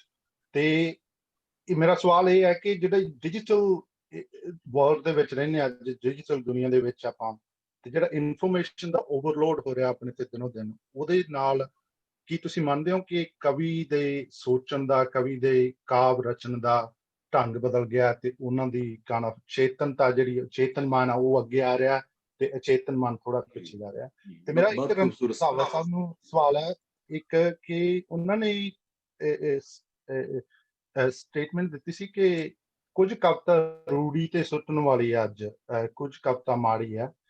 ਰੰਧਾਵਾ ਸਾਹਿਬ, ਮੈਨੂੰ ਤੁਹਾਡੇ ਪਿਛੋਕੜ ਦਾ ਨਹੀਂ ਪਤਾ, ਤੁਹਾਨੂੰ ਪੜ੍ਹਨ ਦਾ ਮੌਕਾ ਨਹੀਂ ਮਿਲਿਆ, ਪਰ ਪੜ੍ਹੂੰਗਾ ਜ਼ਰੂਰ। ਤੁਹਾਡੀਆਂ ਬਹੁਤ ਸੋਹਣੀਆਂ ਗੱਲਾਂ ਲੱਗੀਆਂ ਮੈਨੂੰ ਅੱਜ, ਪਰ ਮੈਂ ਉਹਦੇ ਬਾਰੇ ਥੋੜਾ ਜਿਹਾ ਤੁਹਾਨੂੰ ਪੁੱਛਣਾ ਚਾਹੁੰਦਾ ਸੀਗਾ ਕਿ ਤੁਸੀਂ ਕਵਿਤਾ, ਜੇ ਆਪਾਂ ਸੋਚਦੇ ਹਾਂ ਕਿ ਵੀ ਕਵੀ ਦੇ ਮਨ ਤੋਂ ਉੱਭਰਦੀ ਹੈ, ਤਾਂ ਉਹਦੇ ਵਿੱਚ ਤੁਸੀਂ ਪੈਮਾਨਾ ਕਿਵੇਂ ਨਿਸ਼ਚਿਤ ਕਰਦੇ ਹੋ ਕਿ ਕਿਹੜੀ ਕਵਿਤਾ ਮਾੜੀ ਹੈ ਤੇ ਕਿਹੜੀ ਕਵਿਤਾ ਚੰਗੀ ਹੈ? ਇੰਨਾ ਹੀ ਟਾਈਮ ਲਾਉਂਗਾ ਜੀ। Thank you. ਜੀ ਹਾਂ, ਹਾਂਜੀ ਪਾਤਰ ਸਾਹਿਬ ਜੀ। ਕੰਵਰ ਬਰਾੜ ਜੀ,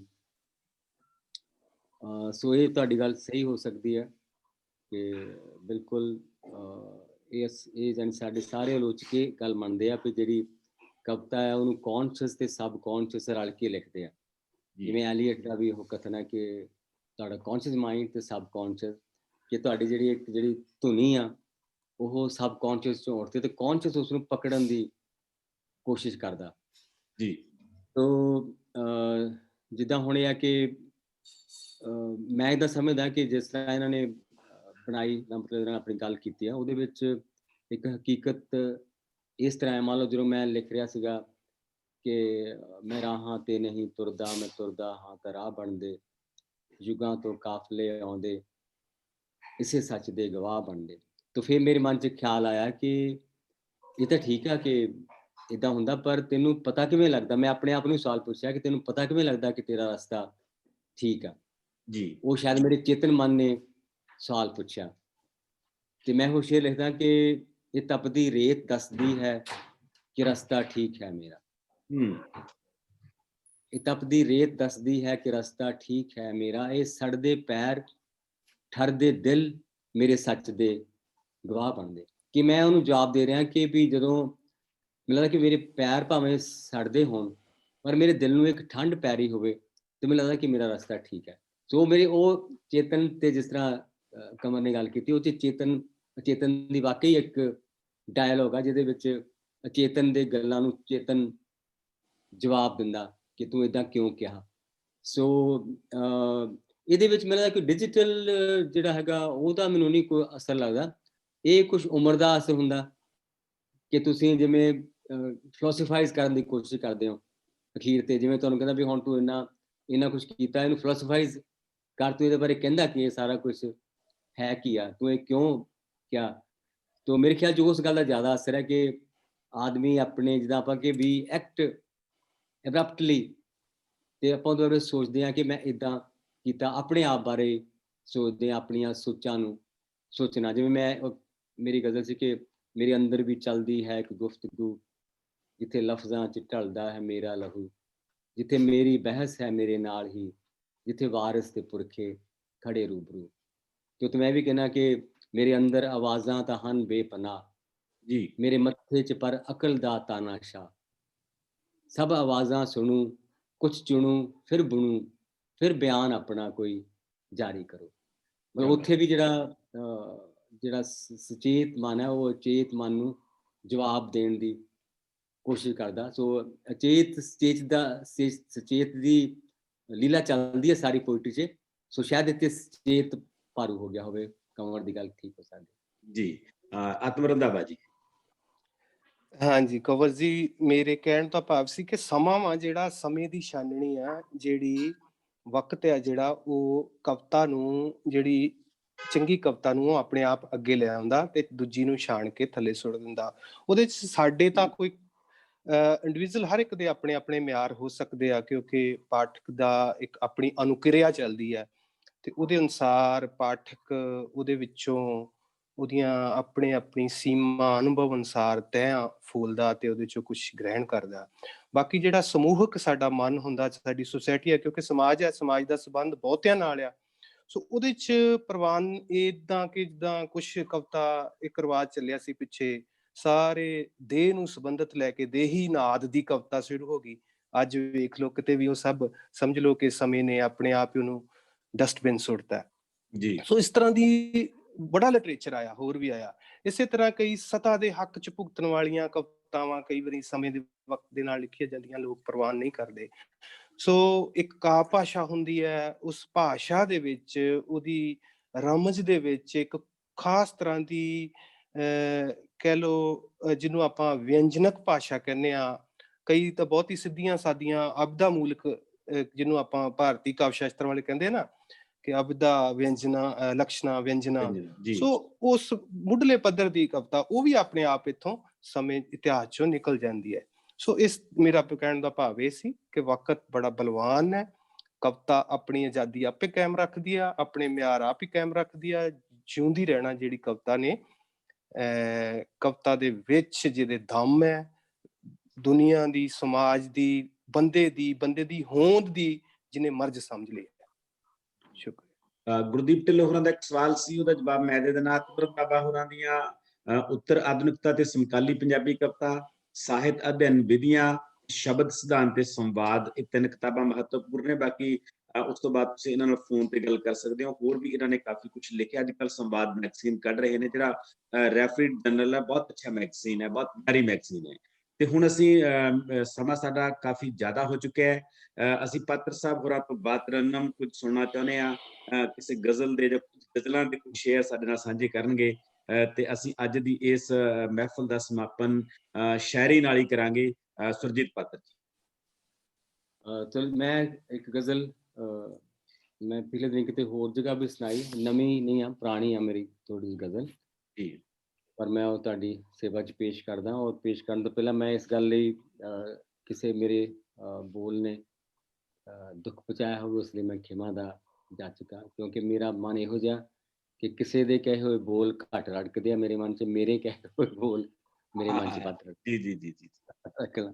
ਸੋ ਮੈਂ ਤੁਹਾਨੂੰ ਇੱਕ ਮੇਰੀ ਗਜ਼ਲ ਹੈ ਕਿ ਜਿਸ ਸੂਲੀ ਦਾ ਇੰਤਜ਼ਾਮ ਨਹੀਂ, ਯਾਰੋ ਐਸਾ ਕਿਤੇ ਨਿਜ਼ਾਮ ਨਹੀਂ। ਜੀ।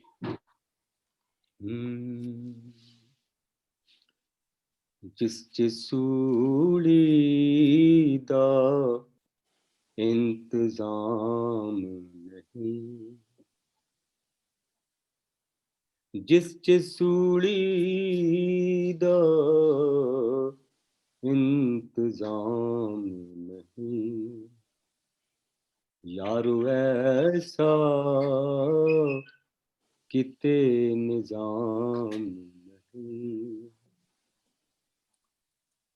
ਮੈਂ ਤਾਂ ਸੂਰਜ ਹਾਂ ਛੁਪ ਕੇ ਵੀ ਬਲਦਾ,